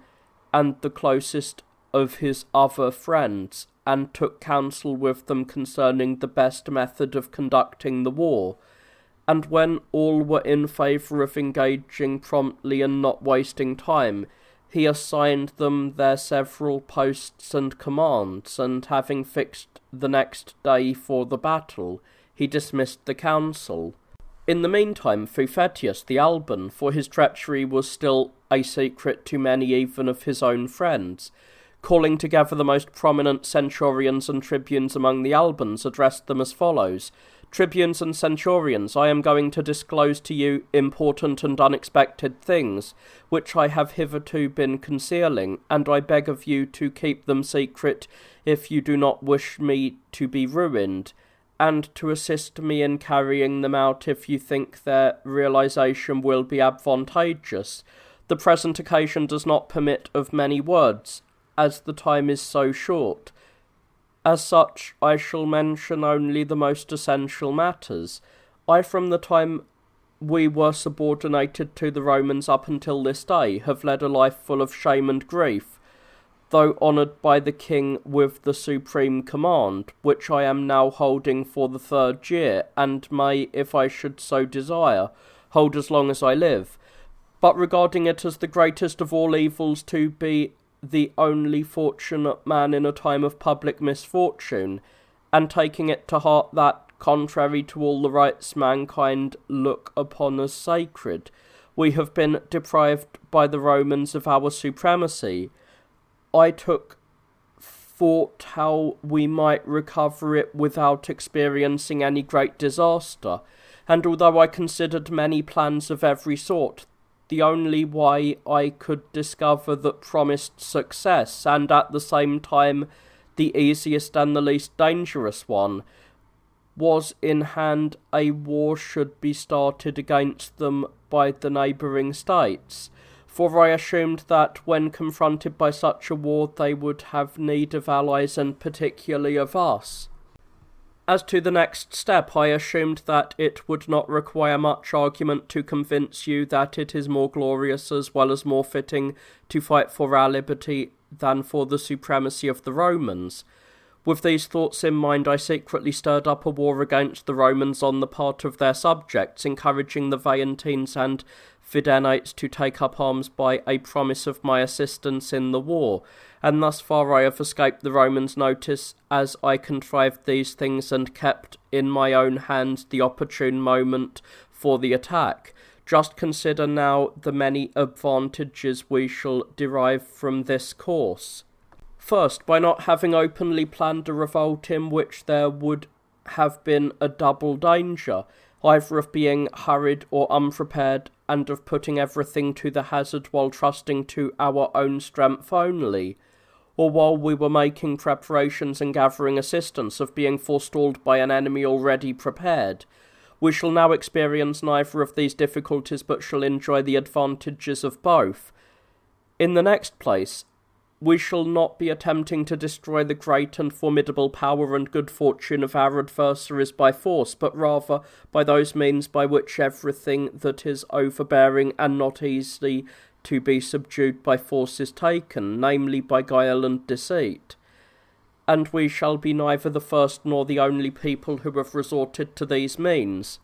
Beside, as our own force is not strong enough to be arrayed against the whole power of the Romans and their allies, we have also added the forces of the Fidenates and the Veientes, whose great numbers you see before you, and I have taken the following precautions that these auxiliaries who have been added to our numbers may with all confidence be depended on to adhere to our alliance. For it will not be in our territory that the Fidenates will be fighting, but while they are defending their own country, they will at the same time be protecting ours. Then too we shall have this advantage, which men look upon as the most gratifying of all, and which has fallen to the lot of but a few in times past, namely that while receiving a benefit from our allies, we shall ourselves be thought to be conferring one upon them.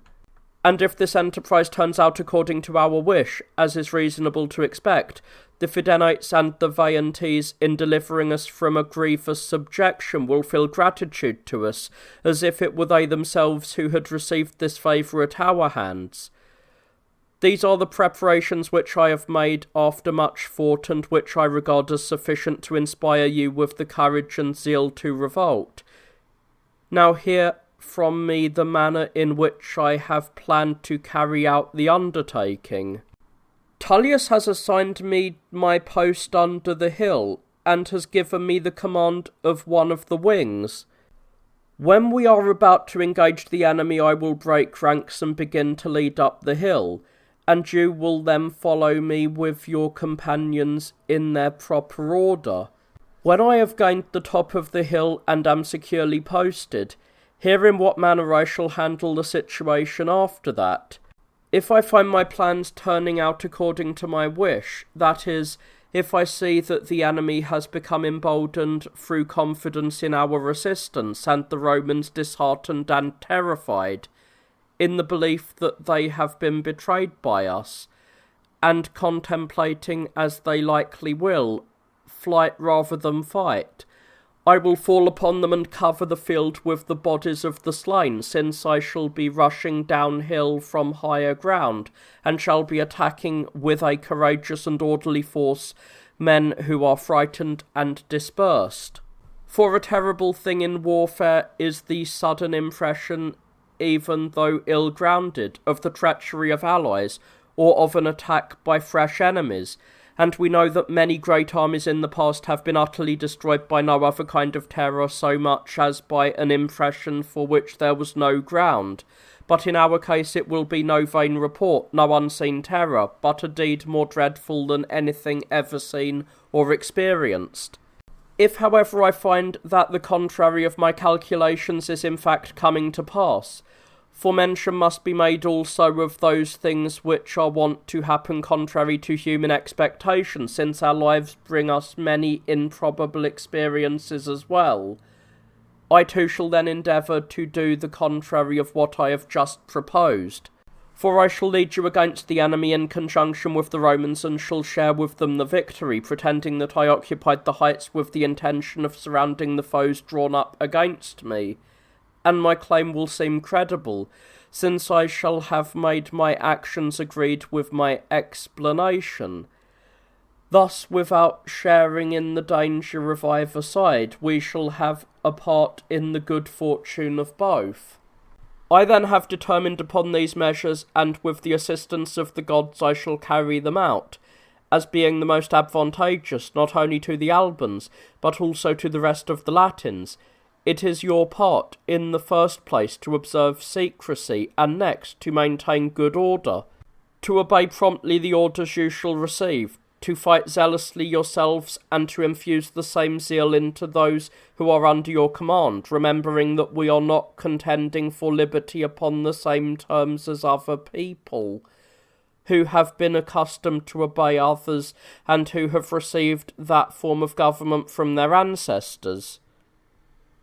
For we are free men, descended from free men, and to us our ancestors have handed down the tradition of holding sway over our neighbours as a mode of life preserved by them for some 500 years, of which let us not deprive our posterity. And let none of you entertain the fear that by showing a will to do this he will be breaking a compact and violating the oaths by which it was confirmed. On the contrary, let him consider that he will be restoring to its original force the compact which the Romans have violated, a compact far from unimportant, but one which human nature has established and the universal law of both Greeks and barbarians confirms, namely, that fathers shall rule over and give just commands to their children, and mother cities likewise to their colonies. This compact, which is forever inseparable from human nature, is not being violated by us, who demand that it shall always remain in force, and none of the gods or lesser divinities will be wroth with us, as guilty of an impious action, if we resent being slaves to our own posterity, but it is being violated by those who have broken it from the beginning, and have attempted, by an impious act, to set up the law of man above that of heaven.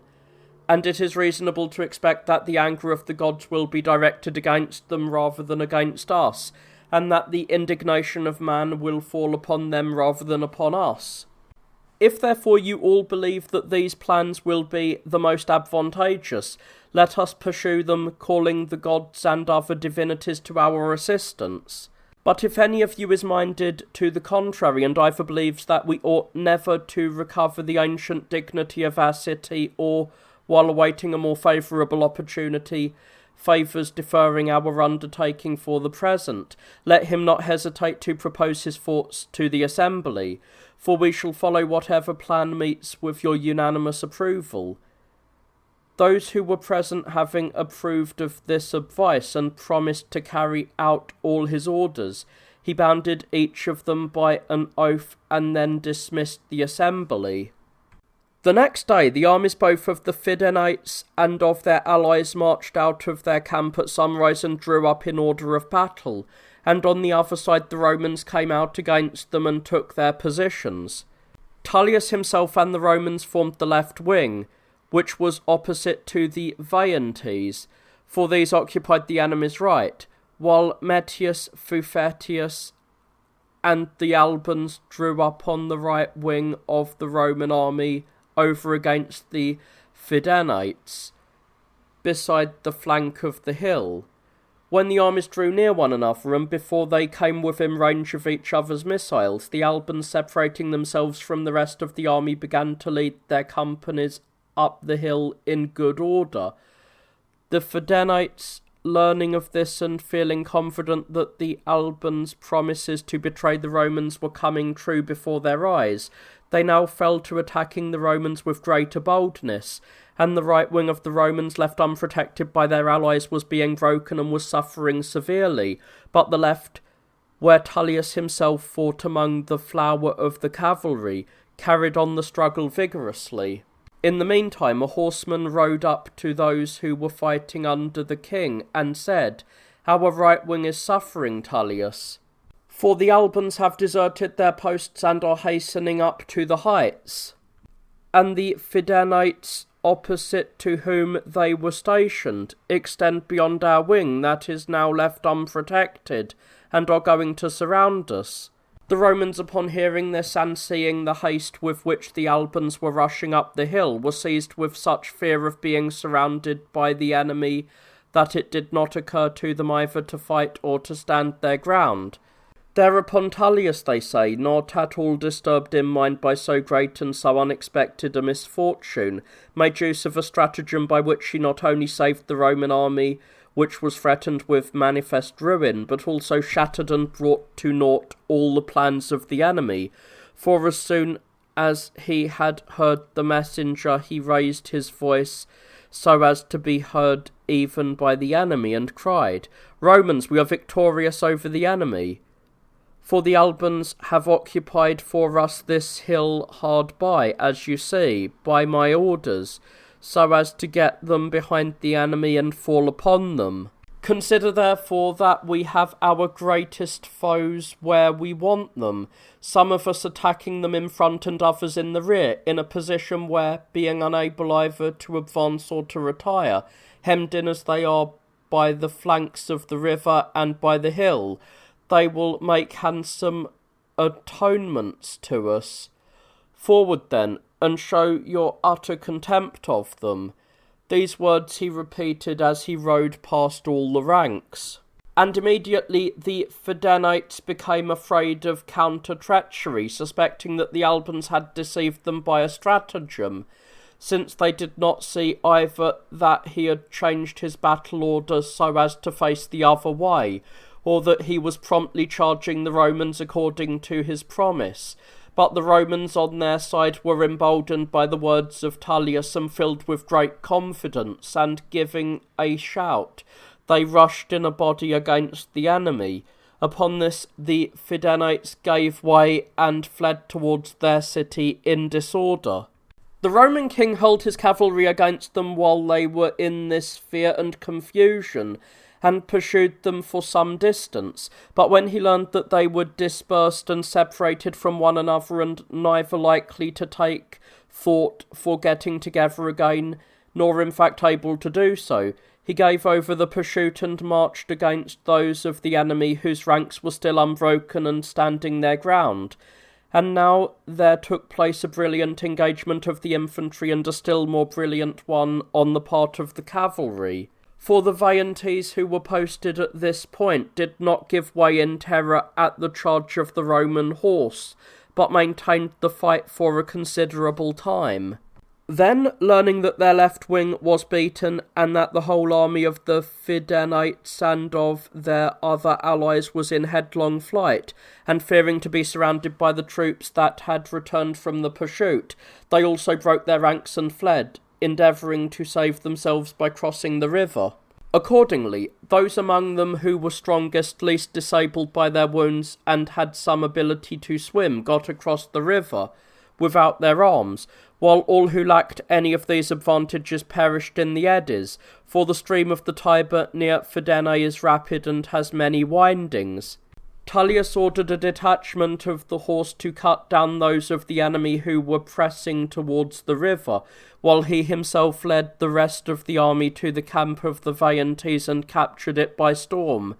This was the situation of the Romans after they had been unexpectedly preserved from destruction. When the Alban observed that Tullius had already won a brilliant victory, he also marched down from the heights with his own troops and pursued those of the Fidenites who were fleeing, in order that he might be seen by all the Romans performing some part of the duty of an ally, and he destroyed many of the enemy who had become dispersed in the left. Tullius, although he understood his purpose and understood his double treachery, thought he ought to utter no reproaches for the present until he should have the man in his power, but addressing himself to many of those who were present, he pretended to applaud the Albans' withdrawal to the heights, as if it had been prompted by the best motive, and sending a party of horse to him, he requested him to give the final proof of his zeal by hunting down and slaying the many Fidenites who had been unable to get inside the walls and were dispersed about the country. And Fuphetius, imagining that he had succeeded in one of his two hopes and that Tullius was unacquainted with his treachery, rejoiced, and riding over the plains for a considerable time, he cut down all he found. But when the sun was now set, he returned from the pursuit with his horsemen to the Roman camp, and passed the following night in making merry with his friends.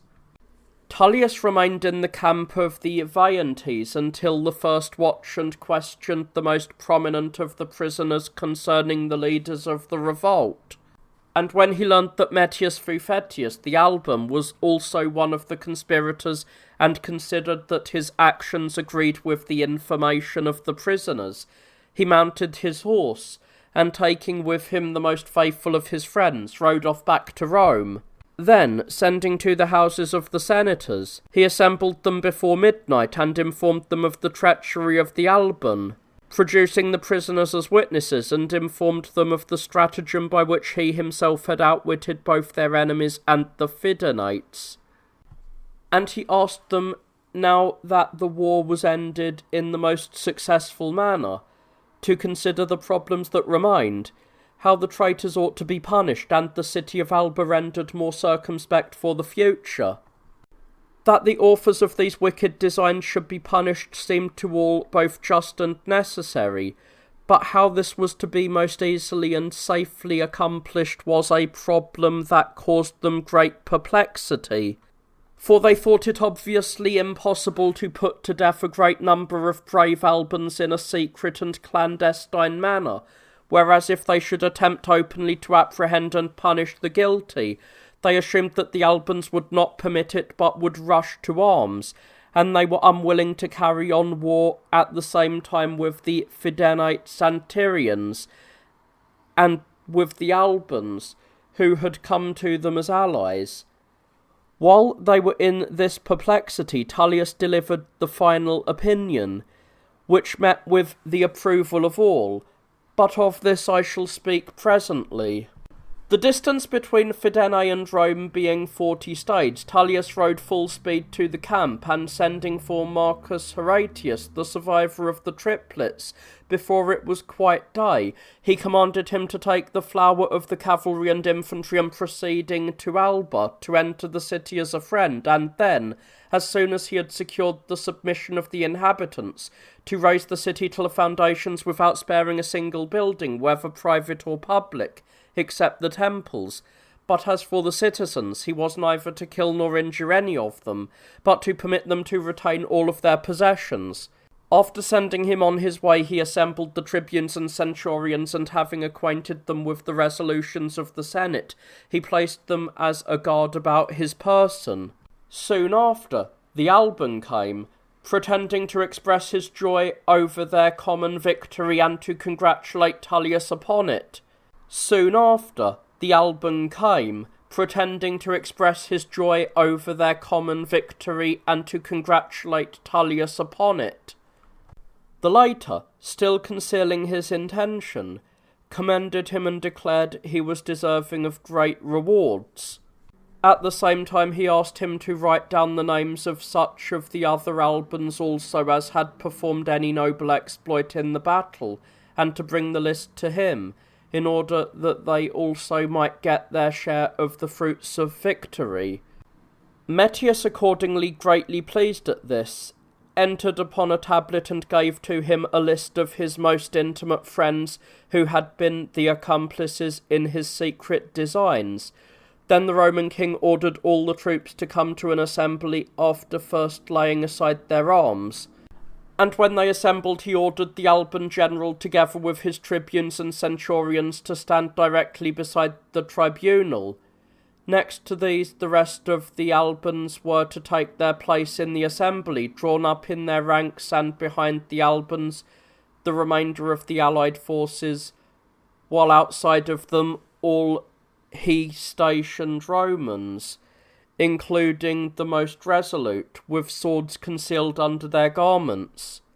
When he thought he had his foe where he wanted him, he rose up and spoke as follows: "Romans, and you others, both friends and allies, those who dared openly to make war against us, the Fidenates and their allies, have been punished by us with the aid of the gods, and either will cease for the future to trouble us, or will receive an even severer chastisement than that which they have just experienced. It is now time, since our first enterprise has succeeded to our wish, to punish those other enemies who, ere the name of friends, and were taken into this war to assist us in harrying our common foes, but have broken faith with us, and entering into secret treaties with these enemies, have attempted to destroy us all. For these are much worse than open enemies, and deserve a severer punishment, since it is both easy to guard against the latter when one is treacherously attacked, and possible to repulse them when they are at grips as enemies. But when friends act the part of enemies, it is neither easy to guard against them, nor possible for those who are taken by surprise to repulse them. And such are the allies sent us by the city of Alba, with treacherous intent, although they have received no injury from us, but many considerable benefits. For, as we are their colony, we have not wrestled away any part of their dominion, but have acquired our own strength and power from our own wars, and by making our city a bulwark against the greatest and most warlike nations, we have effectually secured them from a war with the Tyrians and Sabines. In the prosperity, therefore, of our city, they above all others should have rejoiced, and have grieved at its adversity no less than at their own. But they, it appears, continued not only to begrudge us the advantages we had, but also to begrudge themselves the good fortune they enjoyed because of us, and at least unable any longer to contain their festering hatred, they declared war against us. But finding us well prepared for the struggle, and themselves therefore in no condition to do any harm, they invited us to a reconciliation and friendship, and asked that our strife over the supremacy should be decided by free men from each city. These proposals also we accepted, and after winning in the combat, became masters of the city. Well then, what did we do after this? Though it was in our power to take hostages from them, to leave a garrison in their city, to destroy some of the principal authors of the war between the two cities, and banish others, to change the form of their government according to our own interest, to punish them with the forfeiture of a part of their land and effects, and, the thing that was easiest of all, to disarm them, by which means we should have strengthened our rule. We did not see fit to do any of these things, but consulting our filial obligation to our mother city, rather than the security of our power, and considering the good option of all the world as more important than our own private advantage, we allowed them to enjoy all that was theirs, and permitted Metius Fufetius, as being supposedly the best of the Albans, since they themselves had honoured him with the chief magistracy, to administer their affairs up to the present time. For which favours hear now what gratitude they show, at a time when we needed the goodwill of our friends and allies more than ever. They made a secret compact with our common enemies by which they engaged to fall upon us in conjunction with them in the course of the battle, and when the two armies approached each other, they deserted the post to which they had been assigned and made off for the hills nearby at a run, eager to occupy the strong positions ahead of anyone else. And if their attempt had succeeded according to their wishes, nothing could have prevented us, surrounded at once by our enemies and by our friends, from being all destroyed, and the fruit of the many battles we have fought for the sovereignty of our city from being lost in a single day.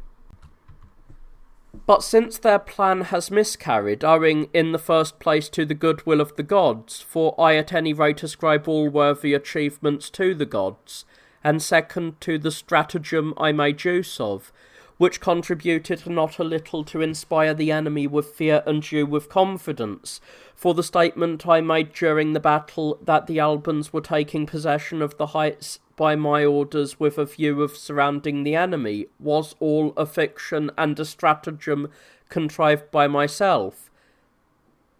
Since I say things have turned out to our advantage, we should not be the men we ought to be if we did not take revenge for these traitors. For apart from the other ties which, by reason of their kinship to us, they ought to have preserved inviolate, they recently made a treaty with us, confirmed by oaths, and then without either fearing the gods whom they had made witnesses of the treaty, or showing any regard for justice itself and the condemnation of men, or considering the greatness of the danger if their treachery should not succeed according to their wishes, endeavouring to destroy us, who are both their colony and their benefactors, in the most miserable fashion, thus arraying themselves through our founders, on the side of our most deadly foes and our greatest enemies. While he was thus speaking, the Albans had recourse to lamentations and entreaties of every kind, the common people declaring that they had no knowledge of the intrigues of Metius, and their commanders alleging that they had not learned of his secret plans until they were in the midst of the battle itself, when it was not in their power either to prevent his orders or to refuse obedience to them, and some even ascribed their actions to the necessity imposed against their will by their affinity or kinship to the man. But the king, having commanded them to be silent, addressed them thus: I too, Albans, am not unaware of any of these things that you urge in your defence, but am of the opinion that the generality of you had no knowledge of this treachery, since secrets are not apt to be kept even for a moment when many share in the knowledge of them. And I also believe that only a small number of the tribunes and centurions were accomplices in the conspiracy formed against us,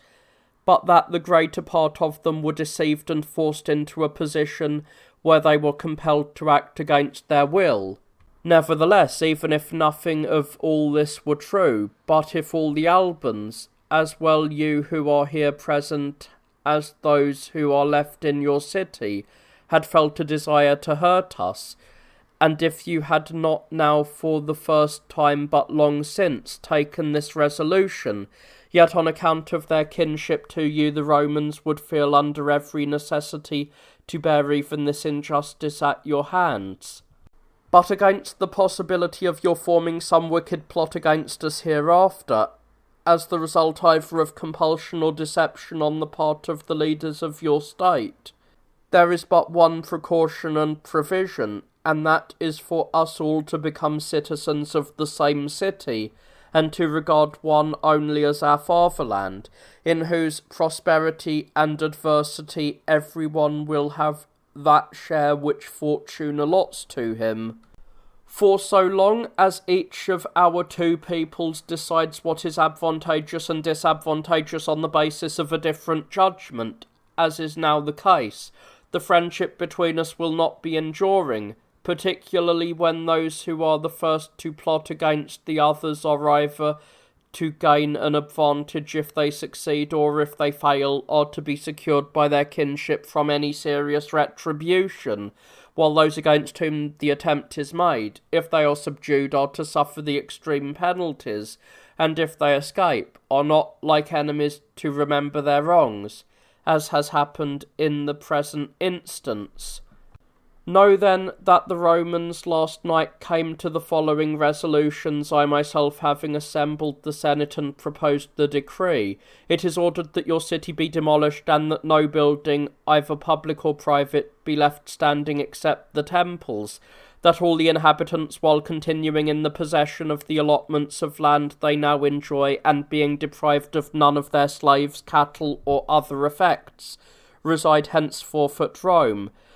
that such of your lands as belong to the public be divided among those of the Albans who have none, except the sacred possessions from which the sacrifices to the gods were provided. And I take charge of the construction of the houses in which you newcomers are to establish your homes, determining in what part of the city they shall be built, and assisting the poorest among you in the expense of the building. That the mass of your population be incorporated with our plebeians and be distributed among the tribes and curia, and that the following families be admitted to the Senate, hold magistracies, and be numbered with the patricians, to wit, the Julii, the Servilii, the Curati, the Quintilii, the Cloelli, the Gegani, and the Metilli, and that Metius and his accomplices in the treachery suffer such punishments as we shall ordain when we come to sit in judgment upon each of the accused, for we shall deprive none of them either of a trial or of the privilege of making a defence. At these words of Tullius, the poorer sorts of the Albans were very well satisfied to become residents of Rome and to have lands allotted to them, and they received with loud acclaim the terms granted them. But those among them who were distinguished for their dignities and fortunes were grieved at the thought of having to leave the city of their birth and to abandon the halves of their ancestors and pass the rest of their lives in a foreign country. Nevertheless, being reduced to the last extremity, they could think of nothing to say. Tullius, seeing the disposition of the multitude, ordered Metius to make his defence, if he wished to say anything in answer to the charge. But he, unable to justify himself against the accusers and witnesses, said that the Alban Senate had secretly given him these orders when he led his army forth to war, and he asked the Albans, for whom he had endeavoured to recover the supremacy, to come to his aid, and to permit neither their city to be razed, nor the most illustrious of their citizens to be haled to punishment. Upon this a tumult arose in the assembly, and some of them rushing to arms, those who surrounded the multitude, upon a given signal, held up their swords. And when all were terrified, Tullius rose up again and said, It is no longer in your power, Albans, to act seditiously or even to make any false move. If you dare attempt any disturbance, you shall be slain by these troops, pointing to those who had held their swords in their hands. Accept then the terms offered to you, and become henceforth Romans, for you must do one of two things, either live at Rome or have no other country. For early this morning Marcus Horatius set forth, sent by me, to raise your city to the foundations, and to remove all the inhabitants to Rome. Knowing then that these orders are as good as executed already, cease to court destruction, and do as you are bidden. As for Metius Fufetius, who has not only laid snares for us in secret, but even now has not hesitated to call the turbulent and seditious to arms, I shall punish him in such a manner as his wicked and deceitful heart deserves. At these words, that part of the assembly which was in an irritated mood cowered in fear, restrained by inevitable necessity. Fufetius alone still showed his resentment and cried out, appealing to the treaty which he himself was convicted of having violated, and even in his distress abated nothing of his boldness. But the lictors seized him as the command of King Tullius, and tearing off his clothes, scourged his body with many stripes. After he had been sufficiently punished in this manner, they brought up 2 teams of horses, and with long traces fastened his arms to one of them and his feet to the other. Then, as the drivers urged their teams apart, the wretch was mangled upon the ground, and, being dragged by the 2 teams in opposite directions, was soon torn apart. This was the miserable and shameful end of Fufetius. For the trial of his friends and the accomplices of his treachery, the king set up courts and put to death such of the accused as were found guilty, pursuant to the law respecting deserters and traitors. In the meantime, Marcus Horatius, who had been sent on with the picked troops to destroy Alba, having quickly made the march and finding the gates open and the walls unguarded, easily made himself master of the city. Then assembling the people, he informed them of everything which had happened during the battle, and read to them the decree of the Roman Senate. And though the inhabitants had recourse to supplication and begged for time in which to send an embassy, he proceeded without any delay to raise the houses and walls and every other building, both public and private. But he conducted the inhabitants to Rome with great care, permitting them to take their animals and their goods with them. And Tullius, upon arriving from the camp, distributed them among the Roman tribes and curiae, assisted them in building houses in such parts of the city as they themselves preferred, allotted a sufficient portion of the public lands to those of the labouring classes, and by other acts of humanity relieved the needs of the multitude. Thus, the city of Alba, which had been built by Ascanius, the son whom Aeneas,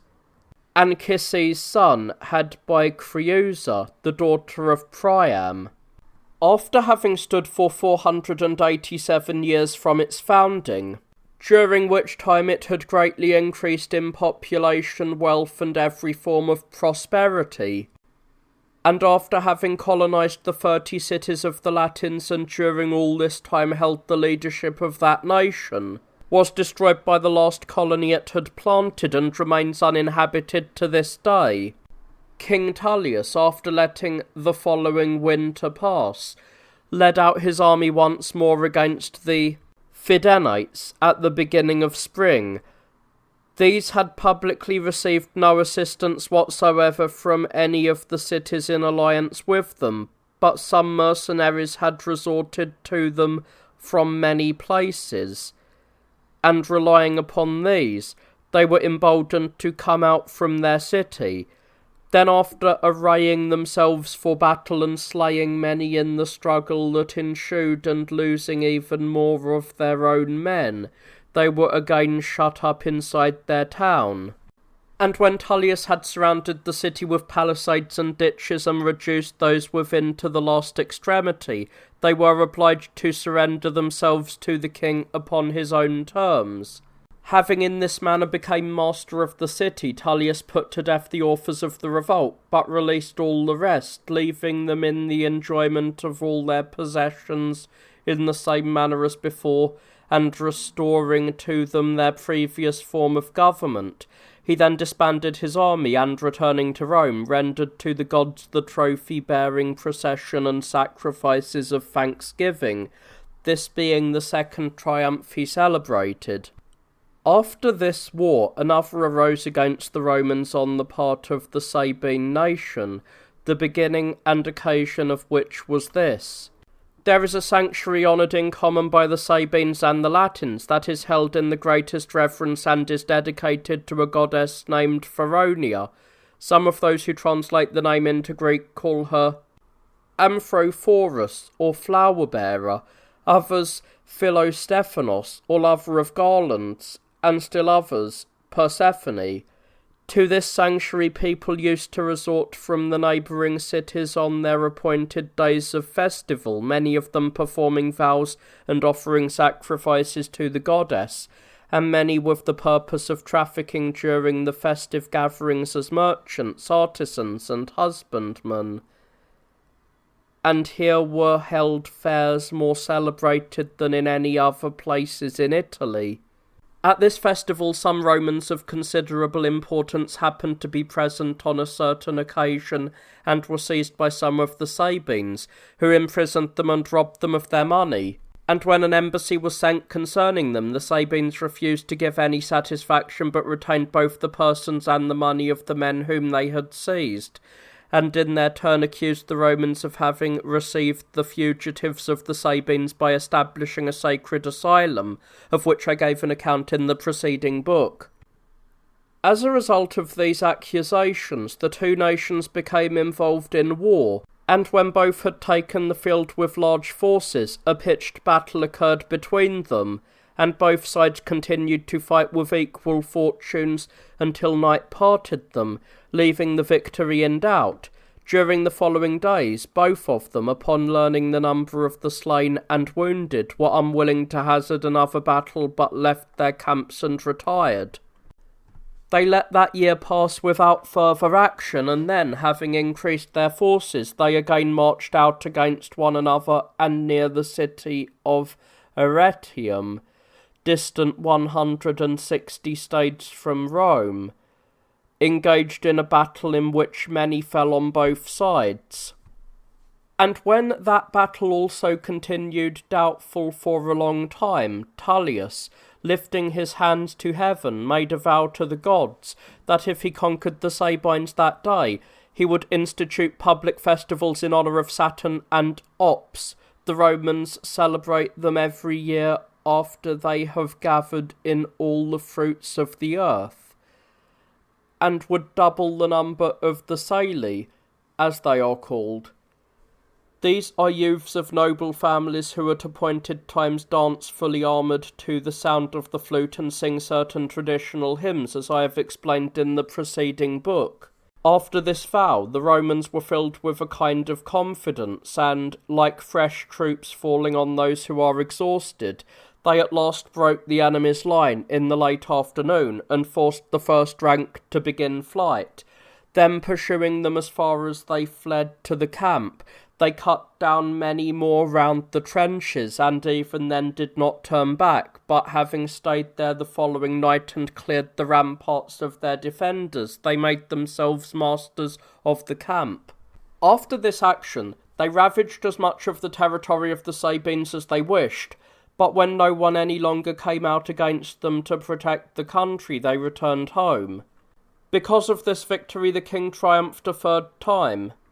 and not long afterwards, when the Sabines sent ambassadors, he put an end to the war, having first received from them the captives that they had taken in their foregoing expeditions, together with the deserters, and levied the penalty which the Roman Senate, estimating the damages at a certain sum of money, had imposed upon them for the cattle, the beasts of burden, and the other effects that they had taken from the husbandman. Although the Sabines had ended the war upon these conditions, and had set up pillars in their temples on which the terms of the treaty were inscribed, nevertheless, as soon as the Romans were engaged in a war not likely to be soon terminated against the cities of the Latins, who had all united against them, for reasons which I shall presently mention, they welcomed the situation and forgot those oaths and the treaty as much as if they never had been made. And thinking that they now had a favourable opportunity to recover from the Romans many times as much money as they had paid them, they went out, at first in small numbers and secretly, and plundered the neighbouring country. But afterwards many met together and in an open manner, and since their first attempt had turned out as they wished, and no assistance had come to the defence of the husbandman, they despised their enemies and proposed to march even on Rome itself, for which purpose they were gathering an army out of every city. They also made overtures to the cities of the Latins with regard to an alliance, but were not able to conclude a treaty of friendship and alliance with that nation, for Tullius, being informed of their intention, made a truce with the Latins and determined to march against the Sabines, and to this end he armed all the forces of the Romans, which, since he had annexed the Alban state, were double the number they had been before, and sent to his other allies for all the troops they could furnish. The Sabines too had already assembled their army, and when the two forces drew near one another, they encamped near a place called the Knave's Wood, leaving a small interval between them. The next day they engaged, and the fight continued doubtful for a long time, but at length, in the late afternoon, the Sabines gave way, unable to stand before the Roman horse, and many of them were slain in the fight. The Romans stripped the spoils from the dead, plundered the camp, and ravaged the best part of the country, after which they returned home. This was the outcome of the war that occurred between the Romans and the Sabines in the reign of Tullius. The cities of the Latins now became at odds with the Romans for the first time, being unwilling after the razing of the Alban city to yield the leadership to the Romans who had destroyed it. It seems that when 15 years had passed after the destruction of Alba the Roman king, sending embassies to the 30 cities which had been at once colonies and subjects of Alba, summoned them to obey the orders of the Romans, insomuch as the Romans had succeeded to the Albans' supremacy over the Latin race, as well as to everything else that the Albans had possessed. He pointed out that there were two methods of acquisition by which men became masters of what had belonged to others, one the result of compulsion, the other of choice, and that the Romans had by both of these methods acquired the supremacy over the cities which the Albans had held. For when the Albans had become enemies of the Romans, the latter had conquered them by arms, and after the others had lost their own city, the Romans had given them a share of theirs, so that it was but reasonable that the Albans both perforce and voluntarily should yield to the Romans the sovereignty they had exercised over their subjects. The Latin cities gave no answer separately to the ambassadors, but in a general assembly of the whole nation held at Ferentinum, they passed a vote not to yield the sovereignty to the Romans, and immediately chose two generals, Ancus Publicus of the city of Cora, and Spusius Vercilius of Lavinium, and invested them with absolute power with regard to both peace and war. These were the causes of the war between the Romans and their kinsmen, a war that lasted for 5 years and was carried on more or less like a civil war, and after the ancient fashion. For as they never engaged in pitched battles, with all their forces ranged against all those of the foe, no great disaster occurred nor any wholesale slaughter, and none of their cities went through the experience of being razed or enslaved, or suffer any other irreparable calamity as the result of being captured in war, but making incursions into one another's country when the corn was ripe, they foraged it, and them returning home with their armies, exchanged prisoners. However, one city of the Latin nation called Majulia, which earlier had become a colony of the Romans in the reign of Romulus, as I stated in the preceding book, and had revolted against their countrymen, was brought to terms after a siege by the Roman king, and persuaded not to revolt in the future, but no other of the calamities which wars bring in their train was felt by either side at that time. Accordingly, as the Romans were eager for peace, a treaty was readily concluded that left no rancour. These were the achievements performed during the reign of King Tullius Hostilius, a man worthy of exceptional praise for his boldness in war, and his prudence in the face of danger, but above both of these qualifications, because, though he was not precipitate in entering upon a war, when he was once engaged in it, he steadily pursued it until he had the upper hand in every way over his adversaries. After he had reigned 32 years, he lost his life when his house caught fire, and with him his wife and children and all his household perished in the flames. Some say that his house was set on fire by a thunderbolt, heaven having become angered at his neglect of some sacred rites. For they say that in his reign some ancestral sacrifices were omitted, and that he introduced others that were foreign to the Romans. But the majority say that the disaster was due to human treachery and ascribe it to Marcius, who ruled the state after him. For they say that this man, who was the son of Numa Pompilius's daughter, was indignant at being in a private station himself, though of royal descent, and seeing that Tullius had children growing up, he suspected very strongly that upon the death of Tullius the kingdom would fall to them. With these thoughts in mind, they say, he had long since formed a plot against the king, and had many of the Romans aiding him to gain the sovereignty, and being a friend of Tullius and one of his closest confidants, he was watching for a suitable opportunity to appear for making his attack. Accordingly, when Tullius proposed to perform a certain sacrifice at home, which he wished only his near relations to know about, and that day chanced to be very stormy, with rain and sleet and darkness, so that those who were upon guard before the house had left their station,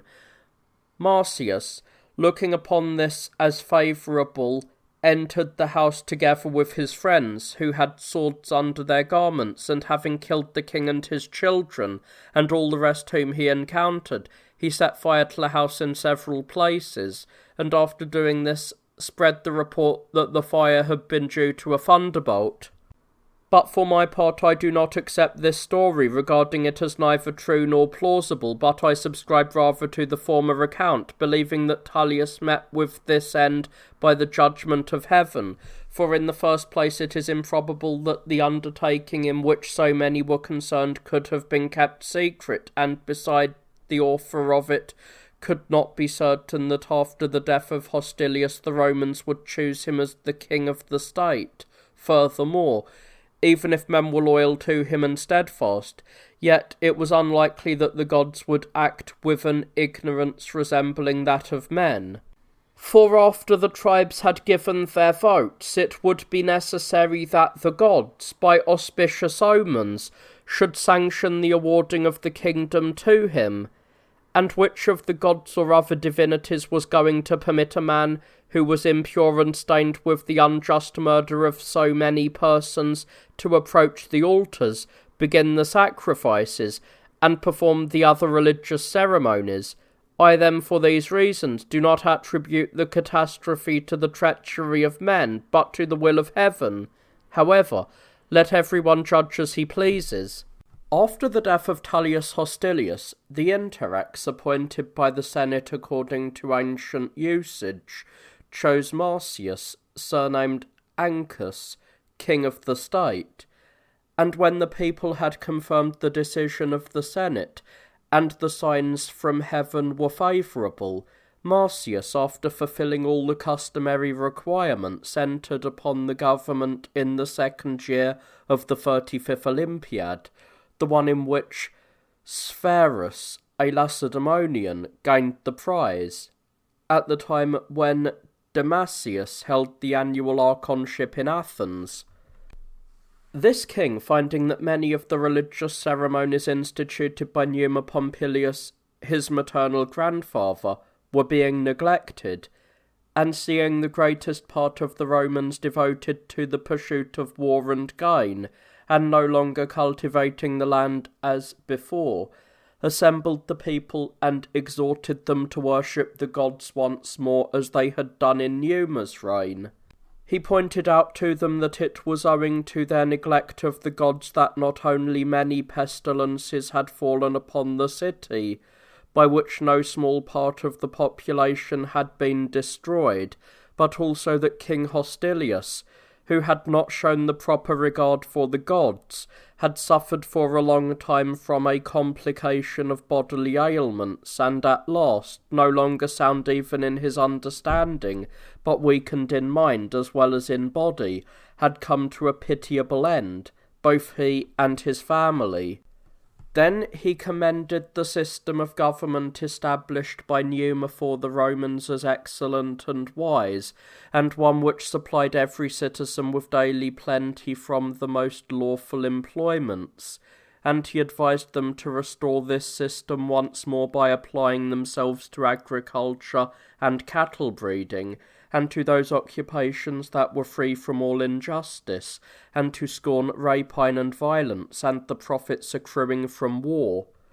By these and similar appeals he inspired in all a great desire for both peaceful tranquillity and for sober industry. After this he called together the pontiffs, and receiving from them the commentaries on religious rites which Pompilius had composed, he caused them to be transcribed on tablets and exposed in the forum for everyone to examine. These have since been destroyed by time, for brazen pillars being not yet in use at that time, the laws and the ordinances concerning religious rites were engraved on oaken boards, but after the expulsion of the kings they were again copied off for the use of the public by Gaius Papirius, a pontiff, who had the superintendence of all religious matters. After Marcius had re-established the religious rites which had fallen into abeyance, and turned the idle people to their proper employments, he commended the careful husbandmen, and reprimanded those who managed their lands ill, as citizens not to be depended on. While instituting these administrative measures, he hoped above all else to pass his whole life free from war and troubles, like his grandfather, but he found his purpose crossed by fortune, and, contrary to his inclinations, was forced to become a warrior, and to live no part of his life free from danger and turbulence.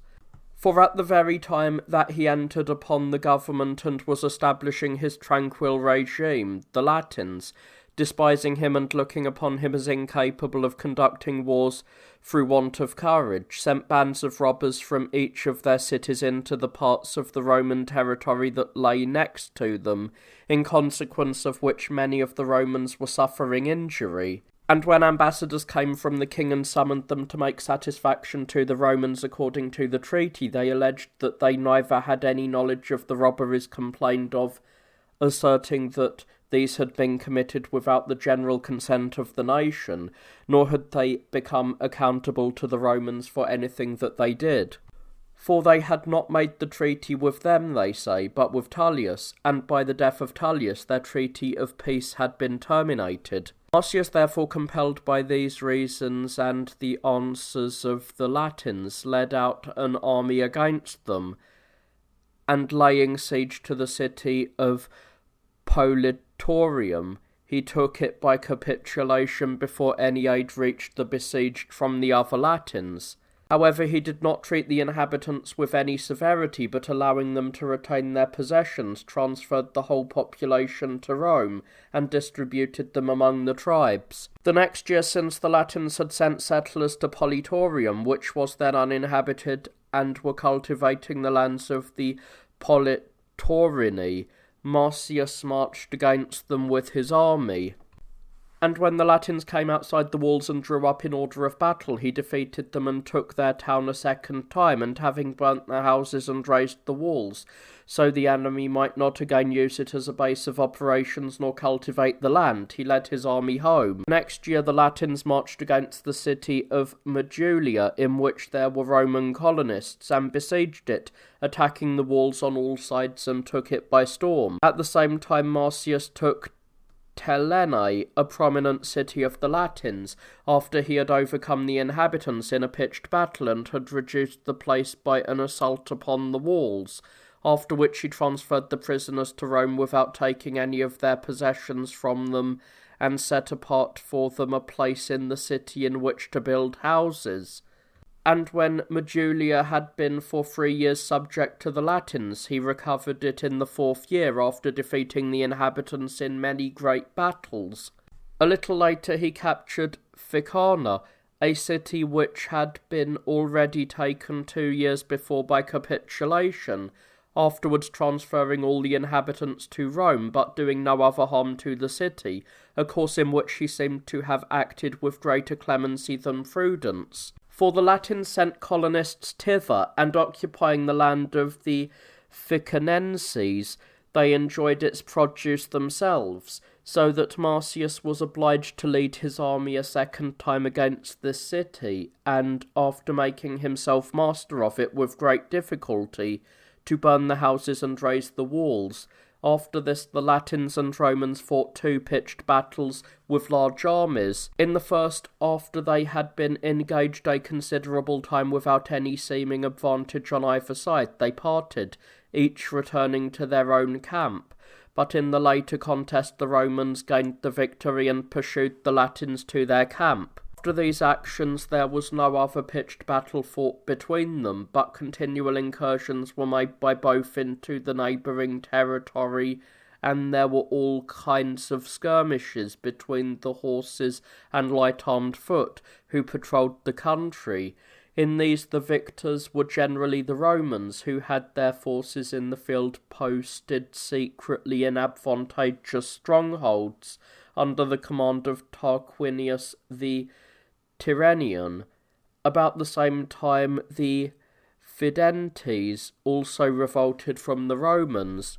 They did not indeed openly declare war, but ravished their country by making raids in small numbers and secretly. Against these Marcius led out an army of light-armed troops, and before the Fidentes had made the necessary preparations for war he encamped near their city. At first they pretended not to know what injuries they had committed to draw the Roman army against them, and when the king informed them that they had come to punish them for their plundering and ravaging of his territory, they excused themselves by alleging that their city was not responsible for these injuries, and asked for time in which to make an investigation and to search out the guilty, and they consumed many days in doing nothing that should have been done, but rather in sending to their allies secretly for assistance, and busying themselves with the preparation of arms. Marcius, having learned of their purpose, proceeded to dig mines leading under the walls of the city from his own camp,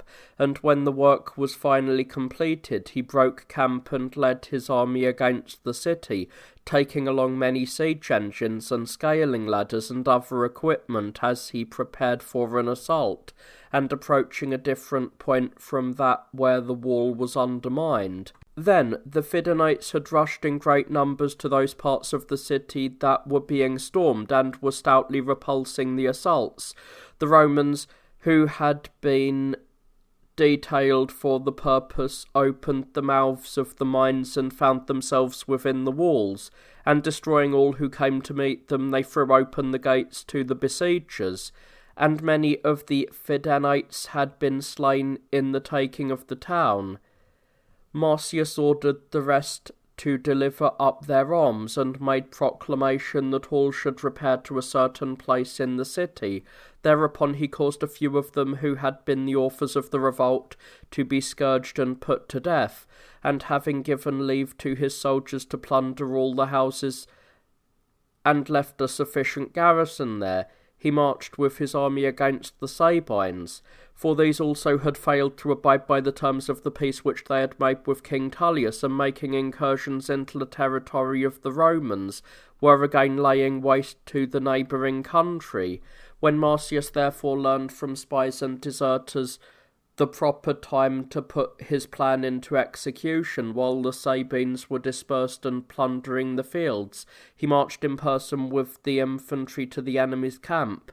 which was weakly guarded, and took the ramparts at the first onset, and he ordered Tarquinius to hasten with his cavalry against those who were dispersed in foraging. The Sabines, learning that the Roman cavalry was coming against them, left the plunder and other booty they were carrying and driving off, and fled to their camp. And when they perceived that this too was in the possession of the infantry, they were at a loss which way to turn, and endeavoured to reach the woods and mountains, but being pursued by the light-armed foot and the horse, the greater part of them were destroyed, though some few escaped. And after this misfortune, sending ambassadors once more to Rome, they obtained such a peace as they desired. For the war which still was going on between the Romans and the Latin cities rendered both a truce and a peace with the other foes necessary. About the 4th year after this war, Marcius, the Roman king, leading his own army of citizens and sending for as many auxiliaries as he could obtain from his allies, marched against the Veientes and laid waste to a large part of their country. These had been the aggressors the year before by making an incursion into the Roman territory, where they seized much property and slew many of the inhabitants. And when the Veientes came out against him with a large army and encamped beyond the river Tiber, near Fidene, Marcius set out with his army as rapidly as possible, and being superior in cavalry, he first cut them off from the roads leading into the country, and then, forcing them to come to a pitched battle, defeated them and captured their camp. Having succeeded in this war also according to his desire, he returned to Rome and conducted in honour of the gods the procession in celebration of his victory and the customary triumph. The 2nd year after this, the Veientes, having again broken the truce they had made with Marcius and demanding to get back the salt works which they had surrendered by treaty in the reign of Romulus, he fought a second battle with them, one more important than the first, near the salt works, and having easily won it, he continued from that time forth in undisputed possession of the salt works. The prize for valour in this battle also was won by Tarquinius, the commander of the horse, and Marcius, looking upon him as the bravest man in the whole army, kept honouring him in various ways, among other things making him both a patrician and a senator. Marcius also engaged in a war with the Volscians, since bands of robbers from this nation too were setting out to plunder the fields of the Romans, and marching against them with a large army, he captured much booty. Then, laying siege to one of their cities, called Velitrae, he surrounded it with a ditch and palisades, and, being master of the open country, prepared to assault the walls. But when the elders came out with the emblems of supplicants, and not only promised to make good the damage they had done, in such a manner as the king should demand, but also agreed to deliver up the guilty to be punished, he made a truce with them, and after accepting the satisfaction they freely offered, he concluded a treaty of peace and friendship. Again, some others of the Sabine nation, who had not yet felt the Roman power, the inhabitants of a general and prosperous city, without having any grounds of complaint against the Romans, but being driven to envy of their prosperity, which was increasing disproportionately, and being a very warlike people, began at first with brigandage and the raiding of their fields in small bodies, and afterwards, lured by the hope of booty, made war upon them openly and ravaged much of the neighbouring territory, inflicting severe damage. But they were not permitted either to carry off their booty or themselves to retire unscathed, for the Roman king, hastening to the rescue, pitched his camp near theirs, and forced them to come to an engagement. A great battle, therefore, was fought, and many fell on both sides, but the Romans won by reason of their skill and their endurance of toil, virtues to which they had long been accustomed, and they proved far superior to the Sabines, and pursuing them closely as they fled, dispersed and in disorder, towards the camp, they wrought great slaughter. Then, having also captured their camp, which was full of all sorts of valuables, and recovered the captives the Sabines had taken in the raids, they returned home. These in brief are the military exploits of this king that have been recorded by the Romans. I shall now mention the achievements of his civil administration. In the first place, he made no small addition to the city by enclosing the hill called the Aventine within its walls. This is a hill of moderate height and about 18 stades in circumference, which was then covered with trees of every kind, particularly with many beautiful laurels, so that one place on the hill is called Lauritum, or Laurel Grove, by the Romans. But the whole is now covered with buildings, including among many others the Temple of Diana. The Aventine is separated from another of the hills that are included within the city of Rome called the Palatine Hill, round which was built the first city to be established, by a deep and narrow ravine, but in after times the whole hollow between the two hills was filled up. Marcius, observing that this hill would serve as a stronghold against the city for any army that approached, encompassed it with a wall and ditch, and settled here the population that he had transferred from Telene and Politorium and the other cities he had taken. This is one peacetime achievement recorded of this king that was at once splendid and practical. Thereby the city was not only enlarged by the addition of another city, but also rendered less vulnerable to the attack of a strong enemy force. Another peacetime achievement was of even greater consequence than the one just mentioned, as it made the city richer in all the conveniences of life and encouraged it to embark upon nobler undertakings. The river Tiber, descending from the Apennine Mountains and flowing close by Rome, discharges itself upon harbourless and exposed shores made by the Tyrian Sea.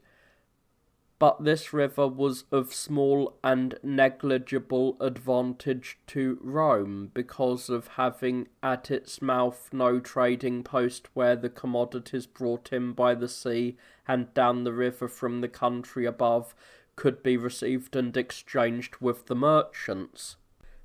But as it is navigable quite up to its source for the river boats of considerable size, and as far as Rome itself for sea-going ships of great burden,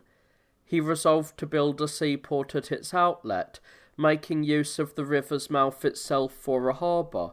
For the Tiber broadens greatly where it unites with the sea and forms great bays equal to those of the best seaports, and most wonderfully of all, its mouth is not blocked by sandbanks piled up by the sea, as happens in the case of many even of the large rivers, nor does it by wandering this way and that through fens and marshes spend itself before its stream unites with the sea, but it is everywhere navigable and discharges itself through its one genuine mouth,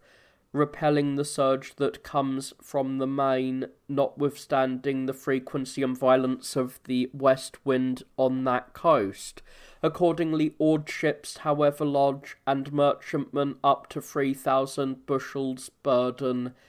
enter the mouth of the river and are rowed and towed up to Rome, while those of a larger size ride at anchor off the mouth, where they are unloaded and loaded again by river boats. Upon the elbow of land that lies between the river and the sea, the king built a city and surrounded it with a wall, naming it from its situation Ostia, or, as we should call it,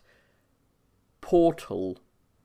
And by these means he made Rome not only an inland city but also a seaport, and gave it a taste of the good things from beyond the sea.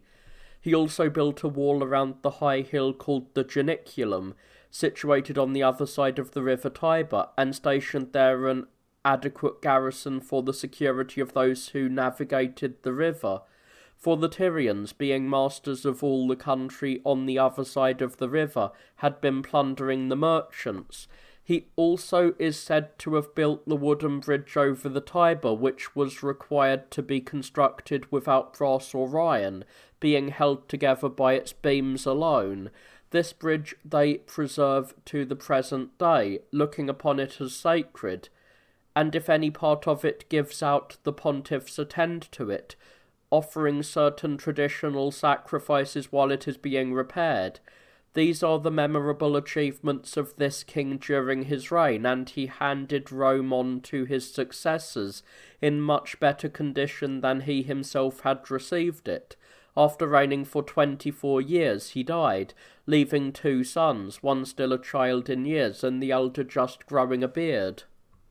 After the death of Ancus Marcius, the Senate, being empowered by the people to establish whatever form of government they thought fit, again resolved to abide by the same form and appointed interrexes. These having assembled the people for the election chose Lucius Tarquinius as king, and the omens from heaven having confirmed the decision of the people, Tarquinius took over the sovereignty about the second year of the 41st Olympiad, the one in which Cleonidas, a Theban, gained the prize, and Hynocades was Archon at Athens. I shall now relate, following the account I have found in the Roman annals, from what sort of ancestors this Tarquinius was sprung, from what country he came, the reasons for his removing to Rome, and by what course of conduct he came to be king. There was a certain Corinthian, Demaratus by name, of the family of the Bacchinidae, who, having chosen to engage in commerce, sailed to Italy in a ship of his own with his own cargo, and having sold the cargo to the Tyrian cities, which were at the time the most flourishing in all of Italy, and gained great profit thereby, he no longer desired to put into any other ports, and continued to ply the same sea, carrying a Greek cargo to the Tyrians, and a Tyrian cargo to the Greeks, by which means he became possessed of great wealth. But when Corinth fell prey to a sedition, and the tyranny of Cypselus was rising in revolt against the Bacchidae, Demaratus thought it was not safe for him to live under a tyranny with his great riches, particularly as he was of the oligarchic family, and accordingly getting together all of his substance that he could, he sailed away from Corinth. And having from his continual intercourse with the Tyrians many good friends among them, particularly at Tarquini, which was a large and flourishing city at that time, he built a house there, and married a woman of illustrious birth. By her he had 2 sons, to whom he gave Tyrian names, calling one Aranus and the other Lucamo, and having instructed them in both the Greek and Tyrian learning, he married them,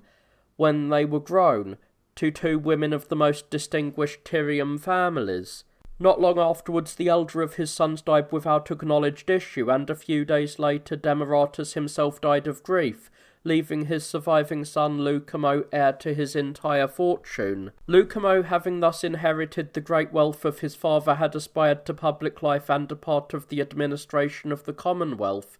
and to be one of its foremost citizens, but being repulsed on every side by the native-born citizens and excluded not only from the first but even from the middle rank, he resented his disenfranchisement, and hearing that the Romans gladly received all strangers and made them citizens, he resolved to get together all his riches and remove thither, taking with him his wife and such of his friends and householders wished to go along, and those who were eager to depart with him were many. When they were coming to the hill called Janiculum, from which Rome is first discerned by those who come from Tyrrhenia, an eagle, descending on a sudden, snatched his cap from his head, and flew up again with it, and rising in a circular flight, hid himself in the depths of the air,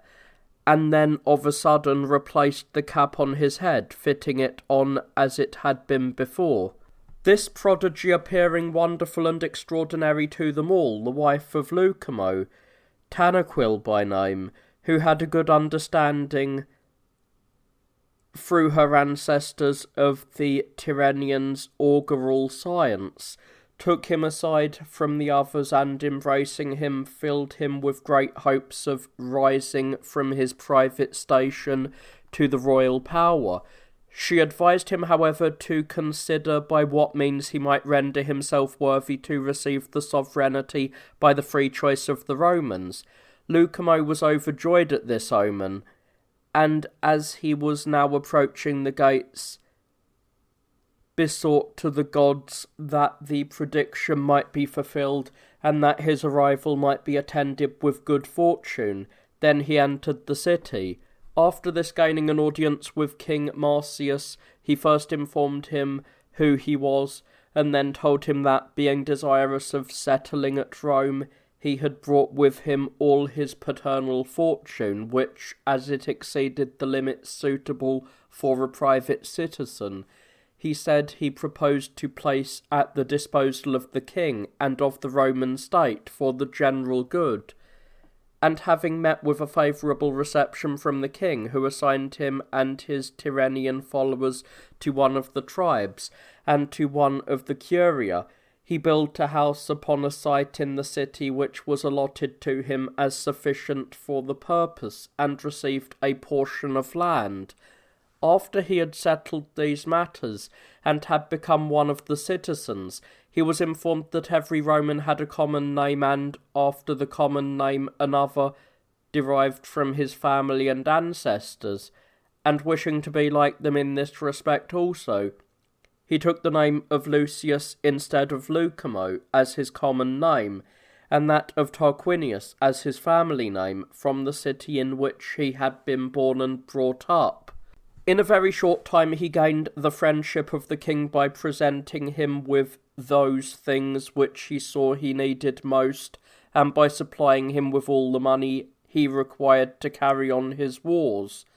On campaigns he fought most bravely of all, whether of the infantry or of the cavalry,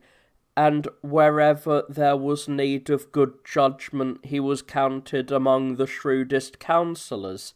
Yet the favour of the king did not deprive him of the goodwill of the rest of the Romans, for he not only won for himself many of the patricians by his kindly services, but also gained the affection of the populace by his cordial greetings, his agreeable conversation, his dispensing of money, and his friendliness in other ways.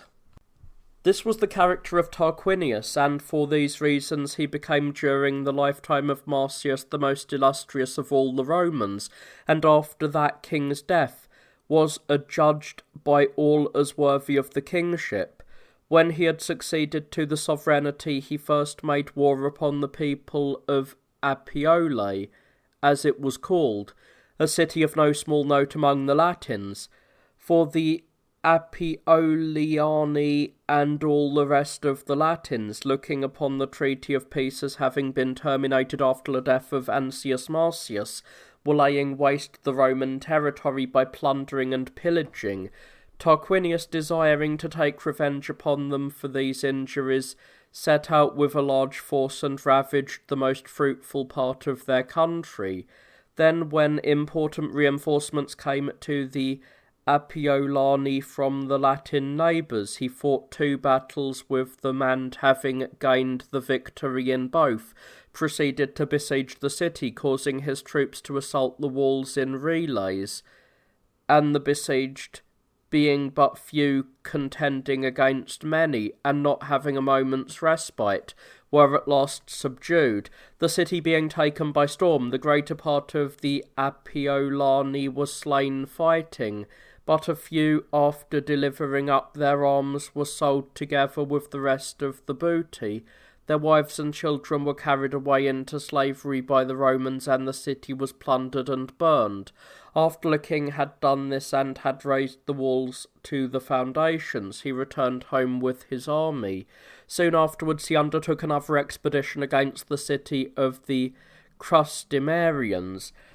This was a colony of the Latins, and in the reign of Romulus had submitted to the Romans, but after Tarquinius succeeded to the sovereignty it began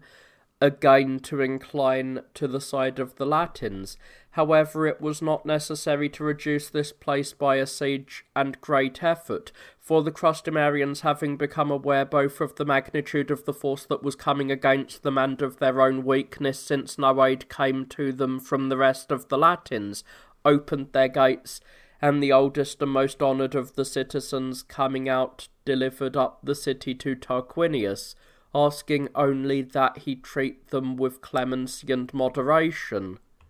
This fell out according to his wish, and entering the city he put none of the Crustumerians to death, and punished only a very few who had been the authors of the revolt with perpetual banishment, while permitting all the rest to retain their possessions and to enjoy Roman citizenship as before. But in order to prevent any uprisings for the future, he left Roman colonists in their midst. The Nementians also, having formed the same plans, met with the same fate, for they kept sending bands of robbers to pillage the fields of the Romans and openly became their enemies, relying upon the assistance of the Latins. But when Tarquinius set out against them and the aid from the Latins was too late in arriving, they were unable to resist so great a force by themselves, and, coming out of the town with their tokens of supplication, they surrendered. The inhabitants of the city called Calatia undertook to try the fortune of battle with the Roman forces, and for that purpose came out of their city. But being worsted in every engagement and having many of their men wounded, they were again forced to take refuge inside their walls, and they kept sending to the various Latin cities asking for assistance. But as these were too slow about relieving them, and the enemy was attacking their walls in many places, they were at length obliged to deliver up their town. They did not, however, meet with the same lenient treatment as had the Numentians and Crustumerians, for the king disarmed them and fined them a sum of money, and leaving a sufficient garrison in the city, he appointed his own nephew, Tarquinius Arruns, to rule over them with absolute power for life. This man, who had been born after the death both of his father Arruns and of his grandfather Demaratus, had inherited from neither the part of their respective fortunes which otherwise would have fallen to his share, and for this reason he was surnamed Agarius, or the Indigent, for that is the name the Romans give to poor men and beggars. But from the time when he took charge of this city, both he himself and all his descendants were given the surname of Colatinus. After the surrender of Colatia, the king marched against the place called Corniculum.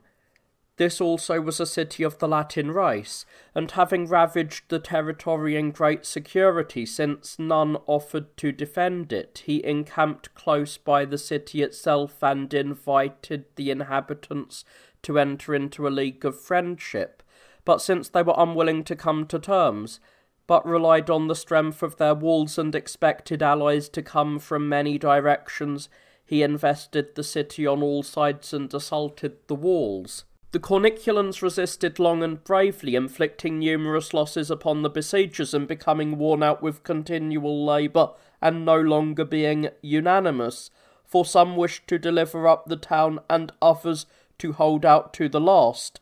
and their distress being greatly increased by this very dissension, the town was taken by storm. The bravest part of the people was slain fighting during the capture of the town, while the craven, who owed their preservation to their cowardice, were sold for slaves together with their wives and children,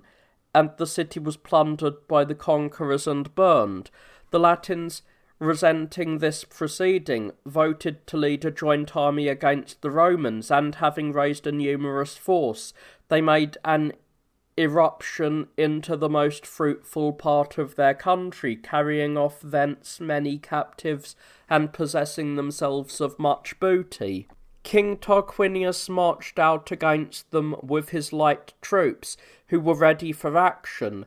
but too late to overtake them. He invaded their country and treated it in a similar fashion. Many other such reverses and successes happened alternatively to each side in the expeditions they made against one another's borders, and they fought one pitched battle with all their forces near the city of Fidenae, in which many fell on both sides, though the Romans gained the victory and forced the Latins to abandon their camp by night and retire to their own cities. After this engagement, Tarquinius led his army in good order to the cities, making offers of friendship, and the Latins, since they had no national army assembled and no confidence in their own preparations, accepted his proposals. And some of them proceeded to surrender their cities, observing that in the case of the cities which were taken by storm, the inhabitants were enslaved and the cities razed, while those which surrendered by capitulation were treated with no other severity than to be obliged to yield obedience to the conquerors. First then, Ficulia, a city of note, submitted to him upon fair terms, then Cameria, and their example was followed by some small towns and strong fortresses. But the rest of the Latins, becoming alarmed at this and fearing that he would subjugate the whole nation, met together in their assembly at Ferentinum, and voted not only to lead out their own forces from every city, but also to call the strongest of the neighbouring people to their aid. And to that end they sent ambassadors to the Tyrrhenians and Sabines to ask for assistance. The Sabines promised that as soon as they should hear that the Latins had invaded the territory of the Romans, they too would take up arms and ravage that part of their territory which lay next to them. And the Tyrrhenians engaging to send to their assistance whatever forces they themselves should not need, though not all were of the same mind, and only 5 cities, namely Clusium, Arretium, Volterrae, Rossellai, and in addition to these, Vetulonia, sent aid. The Latins, elated by these hopes, got ready a large army of their own forces, and having added to it the troops from the Tyrrhenians, invaded the Roman territory, and at the same time the cities of the Sabine nation, which had promised to take part with them in the war, proceeded to lay waste the country that bordered their own. Thereupon the Roman king, who in the meantime had also got ready a large and excellent army, marched in haste against the enemy, but thinking it unsafe to attack the Sabines and the Latins at the same time, and to divide his forces into 2 bodies, he determined to lead his whole army against the Latins, and encamped near them. At first both sides were reluctant to hazard an engagement with all their forces, being alarmed at each other's preparations,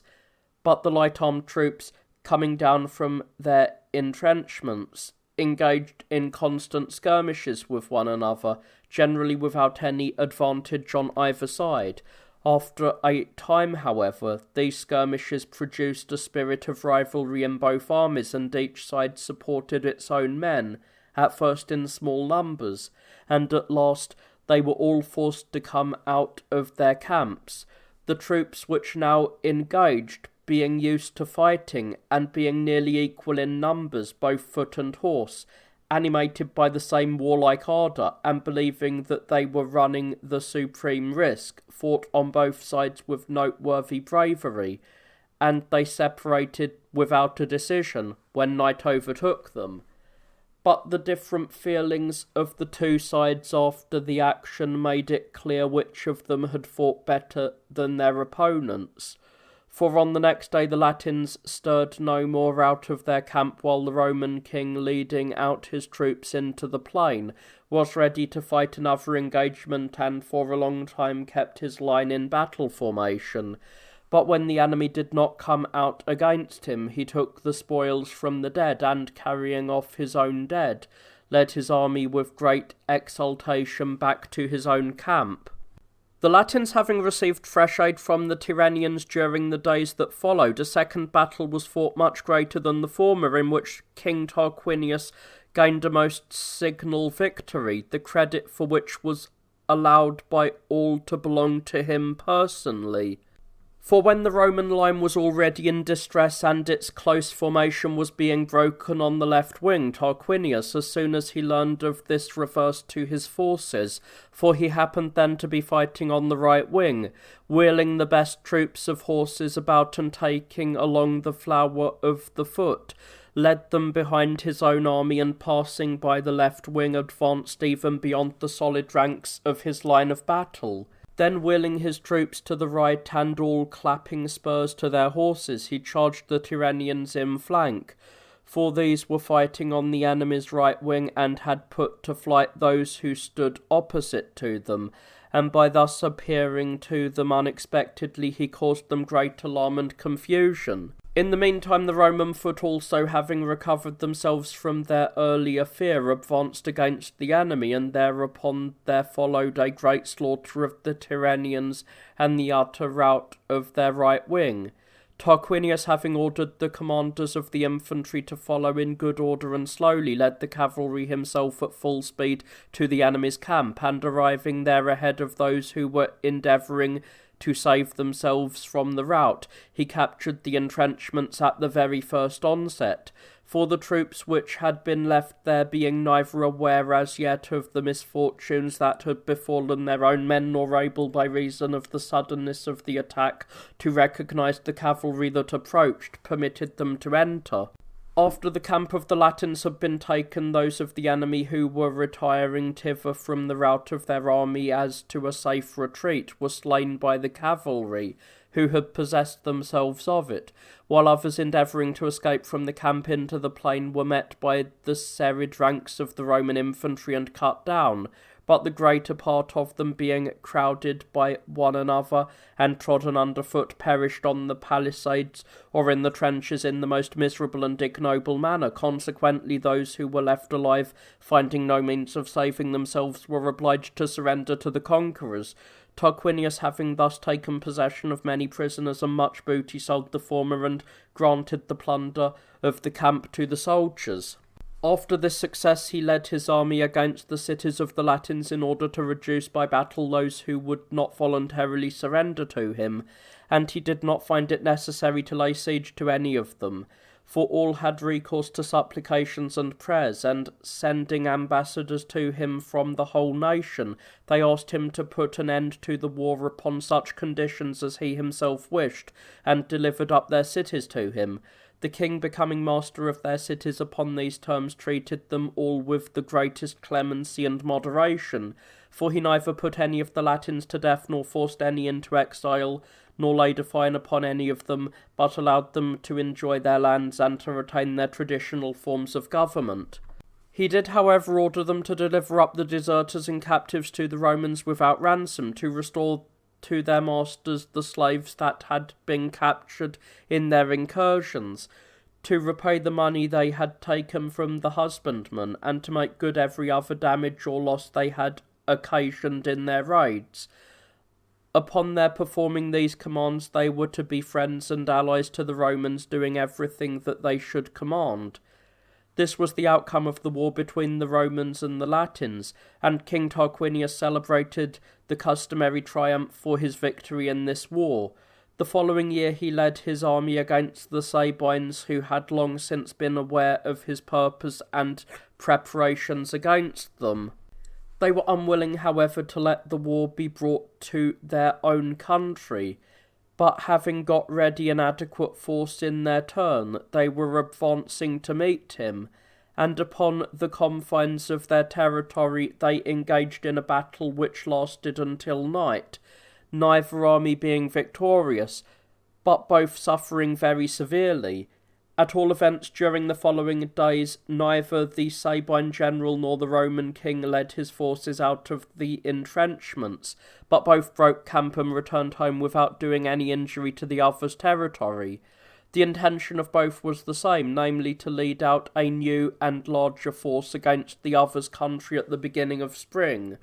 After they had made all their preparations, the Sabines first took the field, strengthened with a sufficient body of Tyrrhenian auxiliaries, and encamped near Fidenae, at the confluence of the Anio and the Tiber rivers. They pitched two camps opposite and adjoining each other, the united streams of both rivers running between them, over which was built a wooden bridge resting on boats and rafts,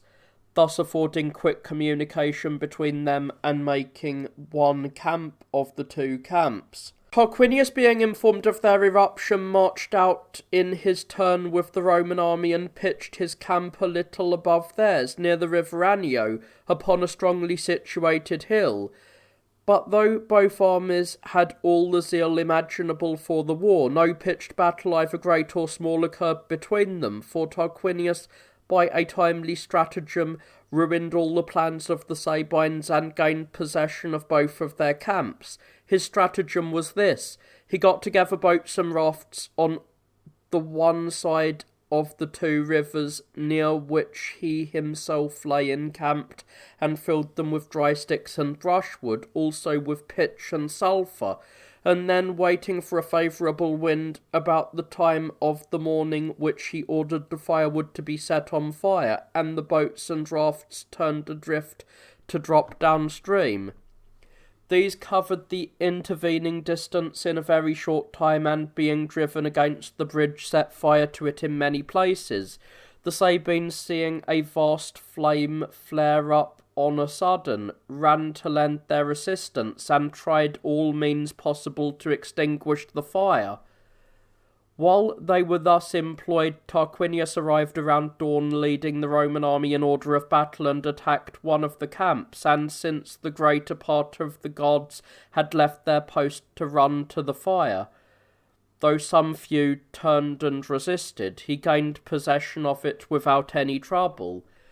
While these things were going on, another part of the Roman army came up and took the other camp of the Sabines also, which lay on the other side of the river. This detachment, having been sent on ahead by Tarquinius about the first watch, had crossed in boats and rafts the river formed by the uniting of the two streams, at a place where their passage was not likely to be discovered by the Sabines,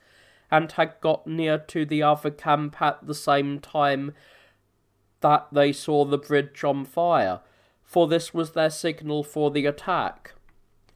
Of those who were found in the camps, some were slain by the Romans while fighting, but any others threw themselves into the confluence of the rivers, and being unable to get through the whirlpools, were swallowed up,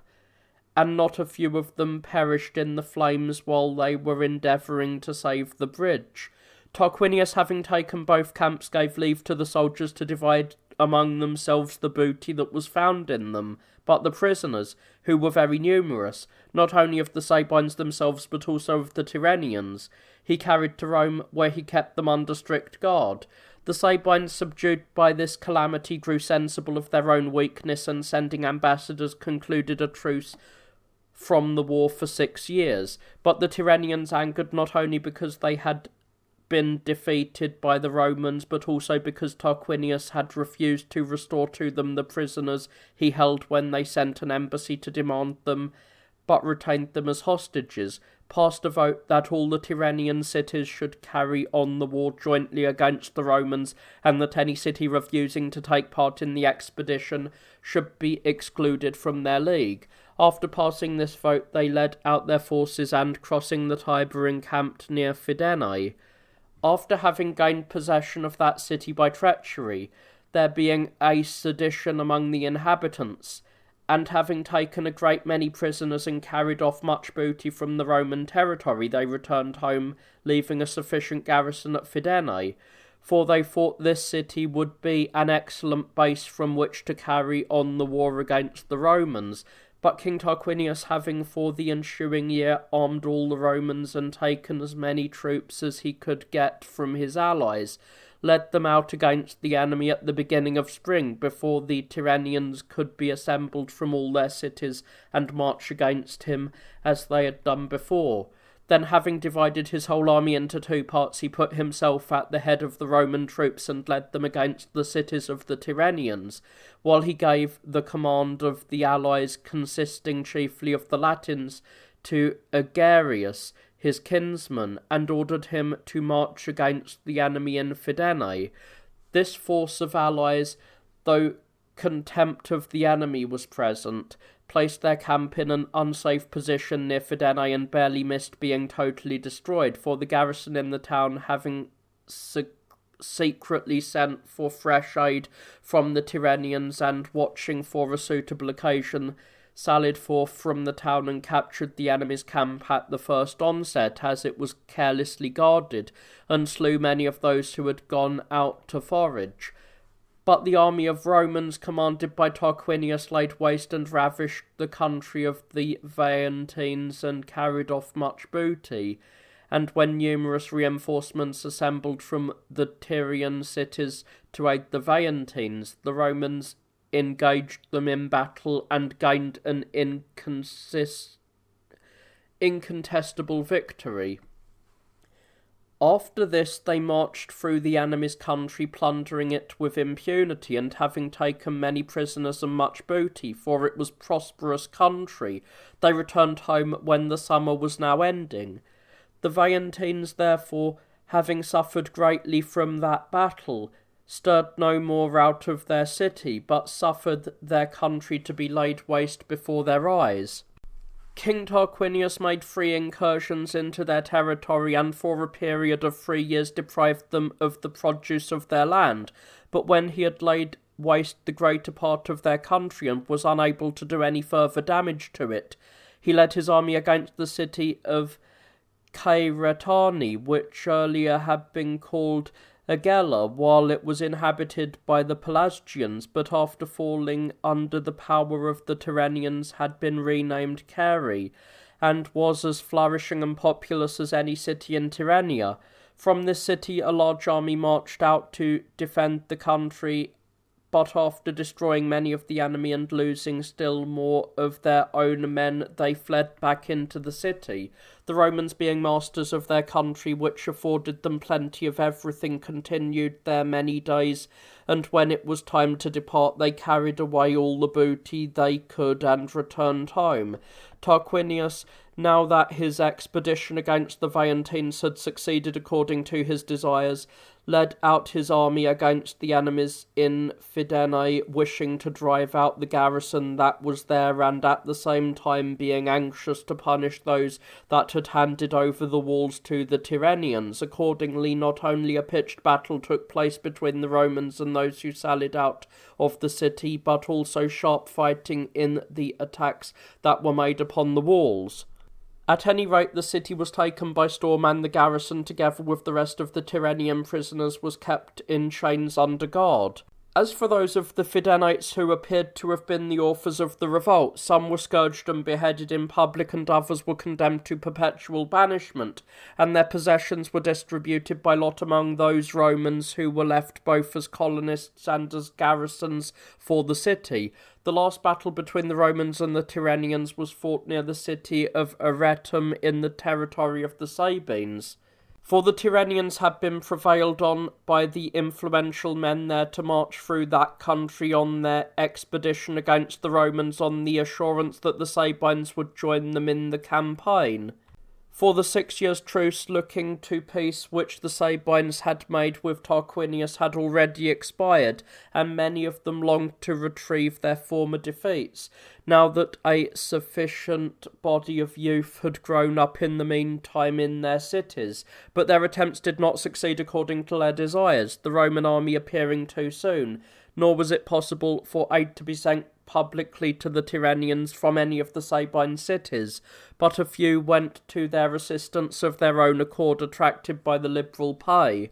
This battle, the greatest of any that had taken place between the two nations, gave a wonderful increase to the power of the Romans, who were gained a most glorious victory, for which both the Senate and the people decreed a triumph for King Tarquinius. But it broke the spirit of the Tyrrhenians, who, after sending out all the forces from every city to the struggle, received back in safety only a few out of all that great number. For some of them were cut down while fighting in the battle, and others, having in the rout found themselves in rough country from which they could not extricate themselves, surrendered to the conquerors. The leading men of the cities, therefore, having met with so great a calamity, acted as became prudent men.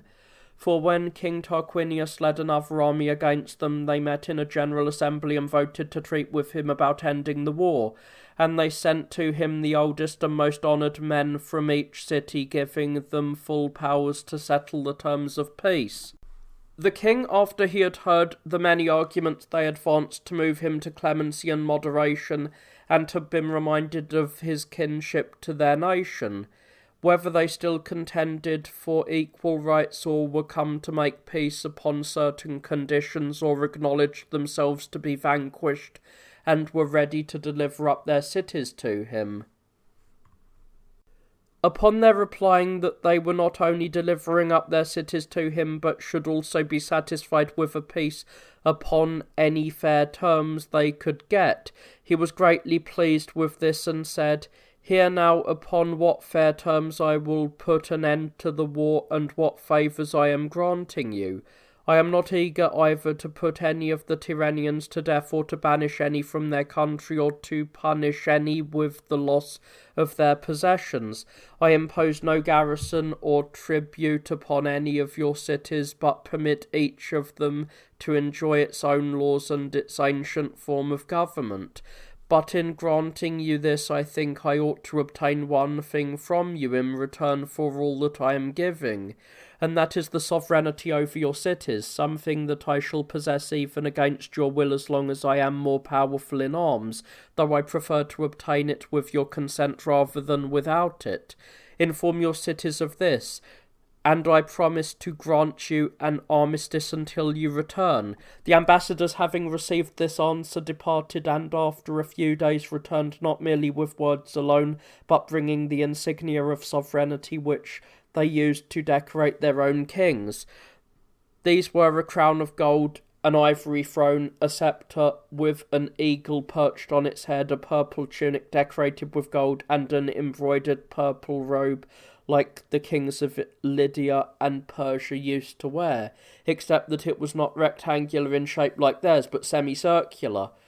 This kind of robe is called a toga by the Romans, but I do not know where the Greeks learned their name for it,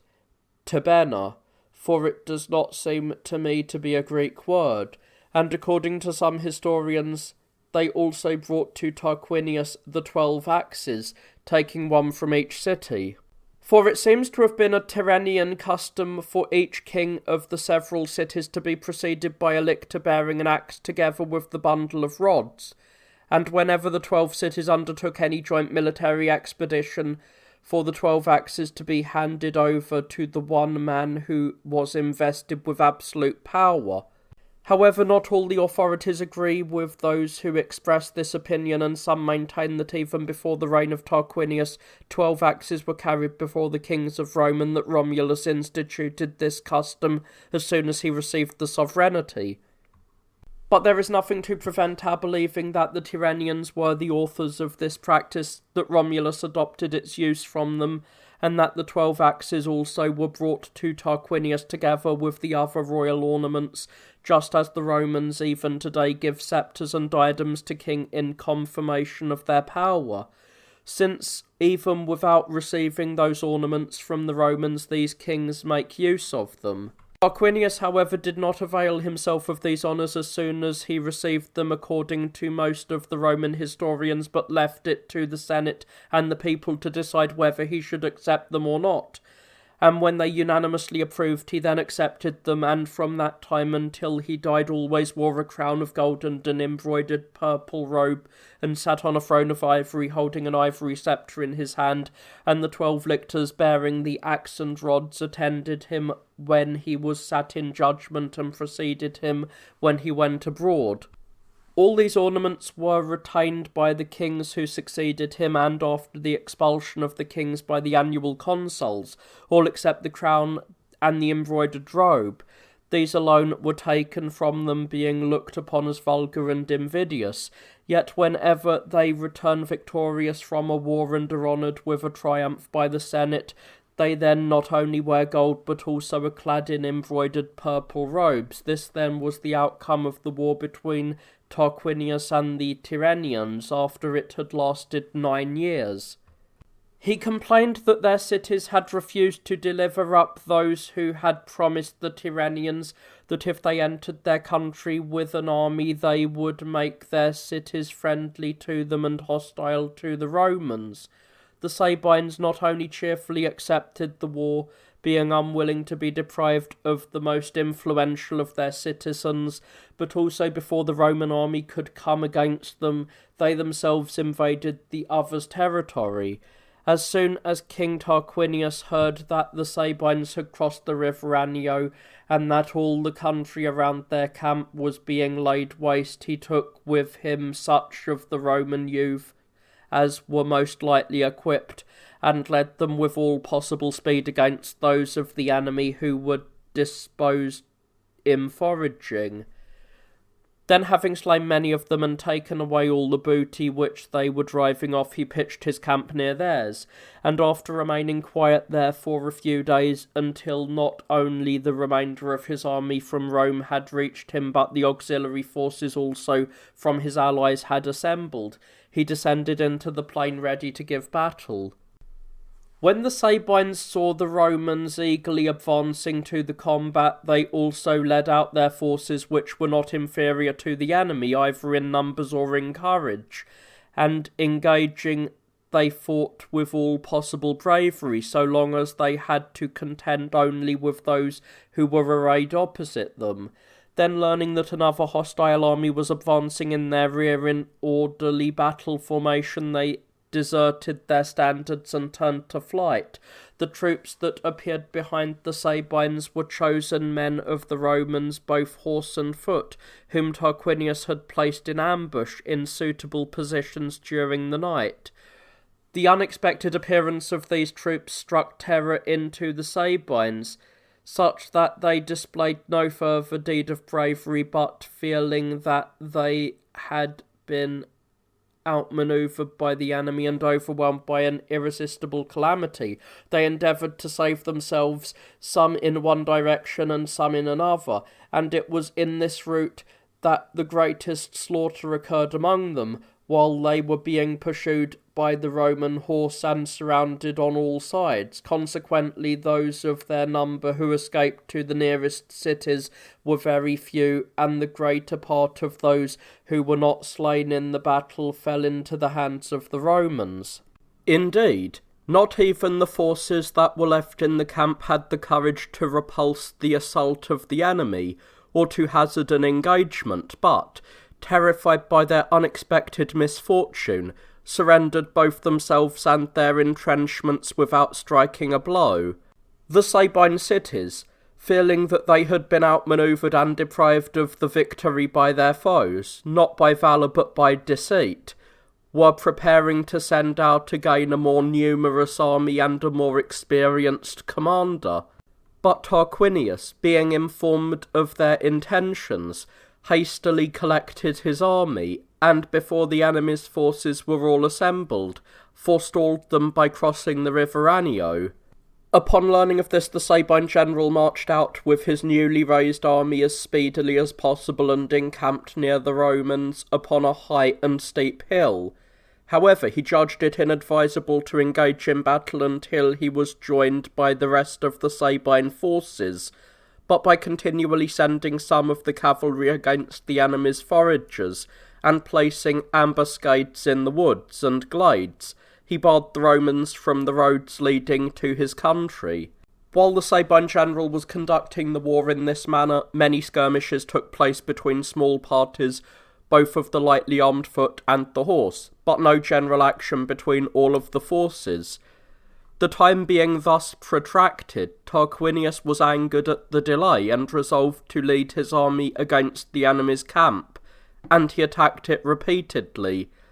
Then, finding that it could not easily be taken by forcible means because of its strength, he determined to reduce those within by famine, and by building forts upon all the roads that led to the camp, and hindering them from going out to get wood for themselves and forage for their horses, and from procuring many other necessities from the country, he reduced them to so great a shortage of everything that they were obliged to take advantage of a stormy night of rain and wind, and flee from their camp in a shameful manner, leaving behind them their beasts of burden, their tents, their wounded,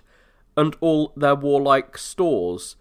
The next day the Romans, learning of their departure, took possession of their camp without opposition, and after seizing the tents, the beasts of burden, and the personal effects, returned to Rome with the prisoners. The war continued to be waged for 5 years in succession, and in its course both sides continually plundered one another's country, and engaged in many battles, some of lesser and some of greater importance, and the advantage occasionally resting with the Sabines, but usually with the Romans. In the last battle, however, the war came to a definite end.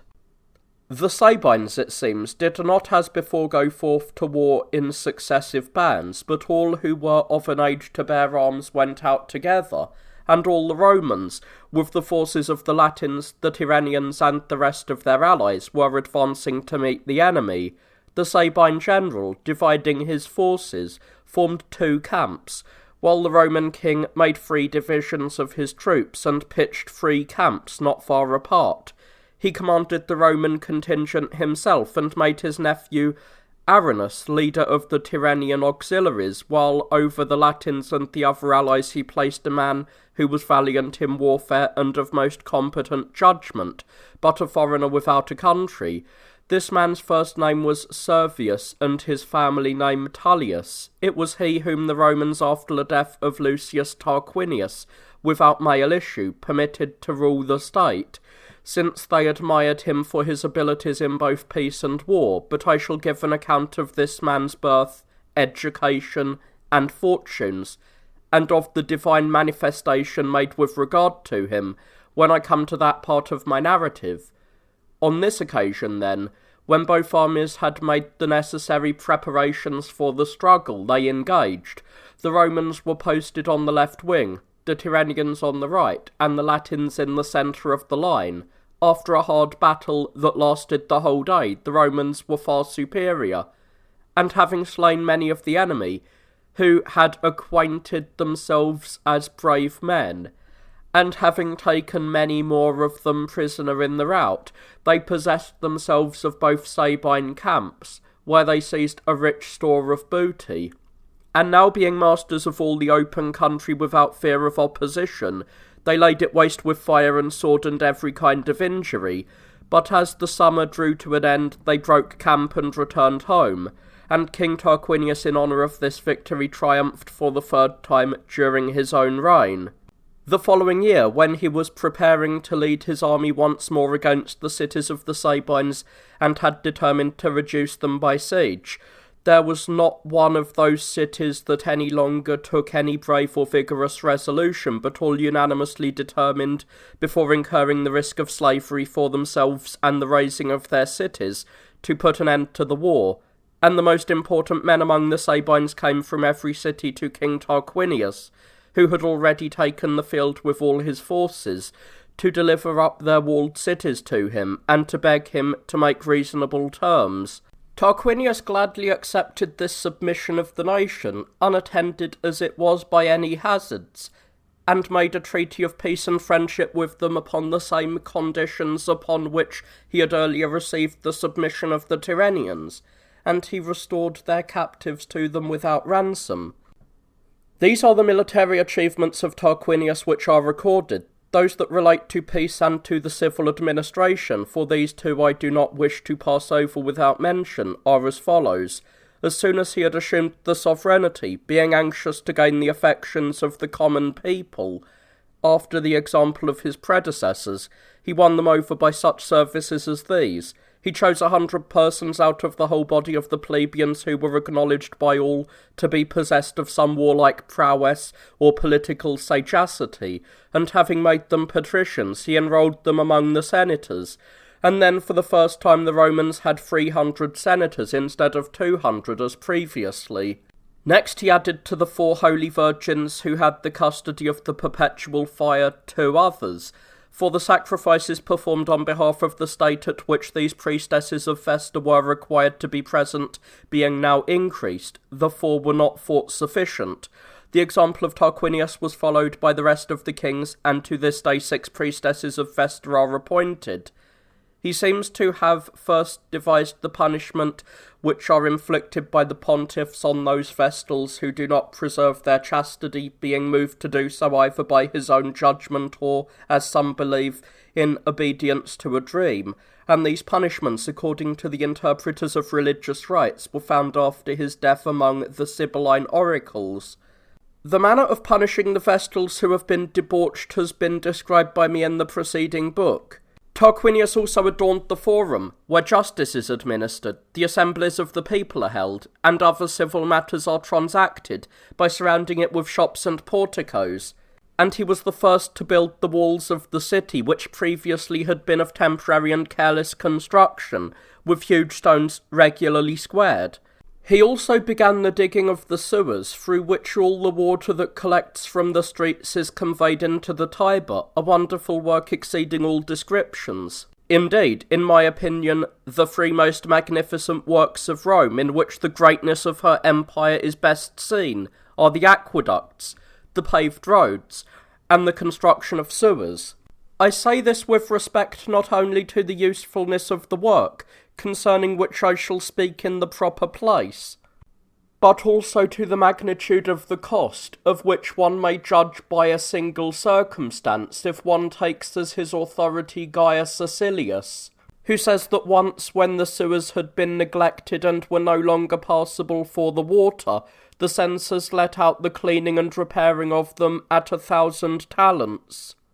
Tarquinius also built the Circus Maximus, which lies between the Aventine and the Palatine hills, and was the first to erect covered seats around it on scaffolding, for until then the spectators had stood, the wooden stands being supported by beams, and dividing the places among the 30 curia, he assigned to each curia a particular section, so that every spectator was seated in his proper place. This work also was destined to become in time one of the most beautiful and most admirable structures in Rome, for the circus is 3 stades and a half in length, and 4 plethora in breadth. Round about it on the 2 longer sides, and one of the shorter sides, a canal has been dug, 10 feet in depth and width, to receive water. Behind the canal are erected porticos 3 stories high, of which the lowest story has stone seats, gradually rising, and in the theatres, one above the other, and the 2 upper stories have wooden seats. The 2 longer porticos are united into one and joined together by means of the shorter one, which is crescent-shaped, so that all 3 form a single portico, like an amphitheatre, 8 stades in circuit, and capable of holding 150,000 persons. The other of the shorter sides is left uncovered and contains vaulted starting places for the horses, which are all opened by means of a single rope. On the outside of the circus there is another portico of 1 story which has shops in it and habitations over them. In this portico there are entrances and ascents for the spectators at every shop, so that the countless thousands of people may enter and depart without inconvenience. The king also undertook to construct the temple of Jupiter, Juno, and Minerva, in fulfilment of the vow he had made to these gods in his last battle against the Sabines. Having therefore surrounded the hill on which he proposed to build the temple with high retaining walls in many places, since it required much preparation, for it was neither easy of access nor level, but steep and terminated in a sharp peak, he filled in the space between the retaining walls and the summit with great quantities of earth, and, by levelling it, made the place most suitable for receiving temples. But he was prevented by death from laying the foundations of the temple, for he lived but 4 years after the end of the war. Many years later, however, Tarquinius, the second king after him, the one who was driven from the throne, laid the foundations of the structure, and built the greater part of it.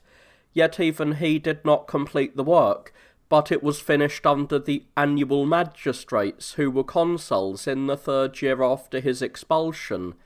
It is fitting to relate also the incidents that preceded the building of it, as they have been handed down by all the compilers of Roman history.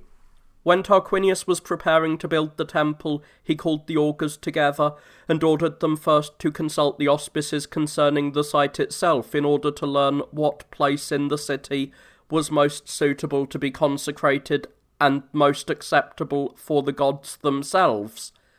And upon their indicating the hill that commands the Forum, which was called then the Tarpeian, but now the Capitoline Hill, he ordered them to consult the auspices once more and declare in what part of the hill the foundation must be laid. But this was not at all easy, for there were upon the hill many altars both of the gods and of the lesser divinities not far apart from one another, which would have to be moved to some other place, and the whole area given up to the sanctuary that was to be built to the gods. The augurs thought proper to consult the auspices concerning each one of the altars that were erected there, and if the gods were willing to withdraw, then to move them elsewhere. The rest of the gods and lesser divinities then gave them leave to move their altars elsewhere, but Terminius and Juventus, although the augurs besought them with great eagerness and importunity, could not be prevailed on, and refused to leave their places. Accordingly their altars were included within the circuit of the temples, and one of them now stands in the vestibule of Minerva's shrine, and the other in the shrine itself near the statue of the goddess. From this circumstance the augurs concluded that no occasion would ever cause the removal of the boundaries of the Roman city or impair its vigour, and both have proved true down to my day, which is already the 24th generation from this time. The most celebrated of the augurs, the one who changed the position of the altars and marked out the area for temples of Jupiter, and in other things foretold the will of the gods to the people by his prophetic arts, had for his common and first name Nervius, and for his family name Attius, and he is conceded to have been the most favoured by the gods of all the experts in his profession, and to have gained the greatest reputation by it, having displayed some extraordinary and incredible instances of his augural skill. Of these I shall give one, which I have selected because it has seemed the most wonderful to me. But first I shall relate from what chance he got his start, and by what opportunities vouchsafed to him by the gods he attained to such distinction as to make all the other augurs of his day appear negligible in comparison. His father was a poor man who cultivated a cheap plot of ground, and Nervius as a boy assisted him in such tasks as his years could bear. Among his other employments he used to drive the swine out to pasture and tend them. One day he fell asleep, and upon waking missed some of the swines. At first he wept, dreading the blows his father would give him. Then, going to the chapel of some heroes that had been built on the farm, he besought them to assist him in finding the swine, promising that if they did so he would offer up to them the largest cluster of grapes on the farm. And having found the swine shortly afterwards, he wished to perform his vow to the heroes, but found himself in great perplexity, being unable to discover the largest cluster of grapes. In his anxiety over the matter, he prayed to the gods to reveal to him by omens what he sought. Then, by a divine inspiration, he divided the vineyard into two parts, taking one on his right hand and the other on his left, after which he observed the omens that showed over each, and when there appeared in one of them such birds as he desired, he again divided that into two parts, and distinguished in the same manner the birds that came to it. Having continued this method of dividing the places and coming up to the last vine that was pointed out by the birds, he found an incredibly huge cluster. As he was carrying it to the chapel of the heroes, he was observed by his father, and when the latter marvelled at the size of the cluster and inquired where he had got it, the boy informed him of the whole matter from the beginning. His father concluded, as was indeed the case, that there was some innate rudiments of the art of divination in the boy, and taking him to the city, he put him in the hands of elementary teachers. Then, after he had acquired sufficient general learning, he placed him under the most celebrated master among the Tyrrhenians to learn the augural art. Thus Nervius, who possessed an innate skill of divination, and had now added to it the knowledge acquired from the Tyrrhenians, naturally far surpassed, as I said, all the other augurs. And the augurs in the city, even though he was not of their college, used to invite him to their public consultations because of the success of his predictions, and they foretold nothing without his approval. This Nervius, when Tarquinius once desired to create 3 new tribes out of the knights he had previously enrolled, and to give his own name and the names of his personal friends to these additional tribes, alone violently opposed it, and would not allow any of the institutions of Romulus to be altered. The king, resenting this opposition and being angry with Nervius, endeavoured to bring his science to naught, and show him up as a charlatan, who did not speak a word of truth. With this purpose in mind, he summoned Nervius before the tribunal, when a large crowd was present in the forum, and having first informed those about him in what manner he expected to show the augur to be a false prophet, he received Nervius upon his arrival with friendly greetings, and said, "Now is the time, Nervius, for you to display the accuracy of your prophetic science. For I have in mind to undertake a great project, and I wish to know whether it is possible. Go therefore, take the auspices, and return speedily. I will sit here and wait for you." The augur did as he was ordered, and returned soon after, said he had obtained favourable omens, and declared the undertaking to be possible. But Tarquinius laughed at his words, and taking out a razor and a whetstone from his bosom, said to him, "Now you are convicted, Nervius, of imposing on us and openly lying about the will of the gods, since you have dared to affirm that even impossible things are possible. I wanted to know from the auspices whether if I strike the whetstone with this razor, I shall be able to cut it in halves." At this, laughter arose from all who stood around the tribunal, but Nervius, nothing daunted by their raillery and clamour, said, "Strike the whetstone confidently, as you propose, Tarquinius, for it will be cut asunder, or I am ready to submit to any punishment." The king, surprised at the confidence of the augur, struck the razor against the whetstone, and the edge of the steel, making its way quite through the stone, not only cut the whetstone asunder, but also cut off a part of the hand that held it. All the others who beheld this wonderful and incredible feat cried out in their astonishment, and Tarquinius, ashamed of having made this trial of the man's skill, and desiring to atone for his unseemly reproaches, resolved to win back the goodwill of Nervius himself, seeing in him one favoured above all men by the gods.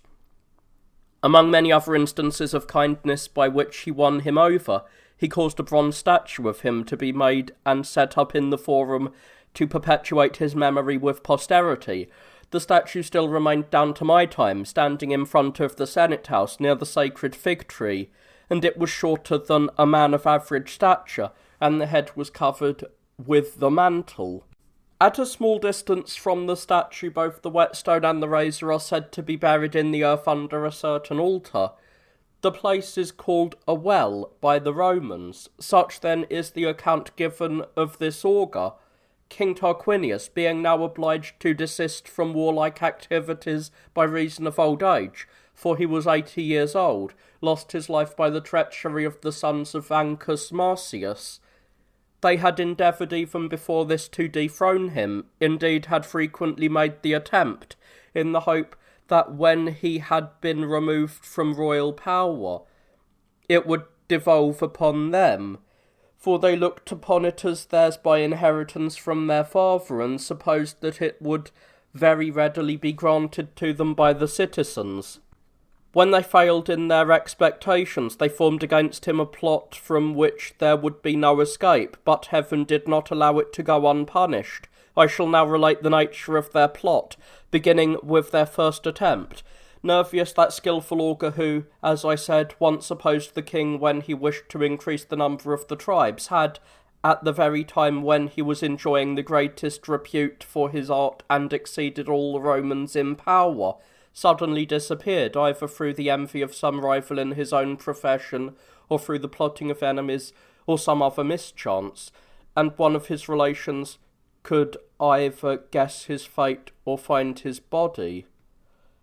And while the people were grieving over and resenting the calamity and entertaining many suspicions against many persons, the sons of Marcius, observing this impulse on the part of the multitude, endeavoured to put the blame for the pollution upon King Tarquinius, though they had no proof or evidence to offer in support of their accusation, but relied upon these two specious arguments.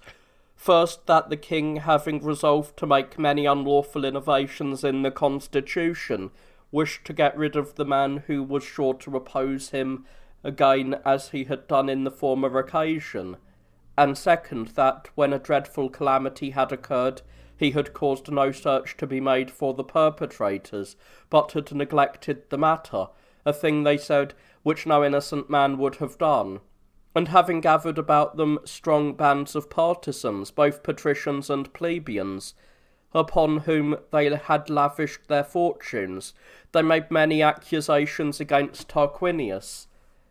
and exhorted the people not to permit a polluted person to lay hands on the sacrifices and defile the royal dignity, especially one who was not a Roman, but some newcomer and a man without a country. By delivering such harangues in the forum, these men, who were bold and not lacking in eloquence, inflamed the minds of many of the plebeians, and these, when Tarquinius came into the forum to offer his defence, endeavoured to drive him out as an impure person. However, they were not strong enough to prevail over the truth, or to persuade the people to depose him from power. And after both Tarquinius himself had Middle Ages powerful defence, and refuted the calamity against him, and his son-in-law Tullius, to whom he had given one of his 2 daughters in marriage, and who had the greatest influence with the people, had stirred the Romans to compassion, the accusers were looked upon as slanderers and wicked men, and they left the forum in great disgrace. Having failed in this attempt, and having, with the aid of their friends, found reconciliation with Tarquinius, who bore their folly with moderation because of the favours he had received from their father, and looked upon their repentance as sufficient to correct their rashness, they continued for 3 years in this pretence of friendship, but as soon as they thought they had a favourable opportunity, they contrived the following treacherous plot against him. They dressed up 2 youths, the boldest of their accomplices, and arming them with billhooks, sent them to the king's house at midday, after instructing them what they were to say and do, and showing them in what manner they were to make their attack. These youths, upon approaching the palace, fell to abusing each other as if they had received some injury, and even proceeded to blows, while both with a loud voice implored the king's assistance. And many of their accomplices, ostensibly rustics, were present, taking part with one or the other of them in his grievance, and giving testimony in his favour. When the king ordered them to be brought before him, and commanded them to inform him of the subject of their quarrel, they pretended their dispute was about some goats, and both of them bawling at the same time, and gesticulating passionately after the manner of rustics, without saying anything to the purpose, they provoked much laughter on the part of all. And when they thought that the derision which they were exciting offered the proper moment for putting their design into execution, they wounded the king on the head with their billhooks, after which they endeavoured to escape out of doors. But when an outcry was raised at this calamity, they were seized by those who had pursued them, and later, after being put to the torture and forced to name the authors of the conspiracy, they at length met with the punishment they deserved.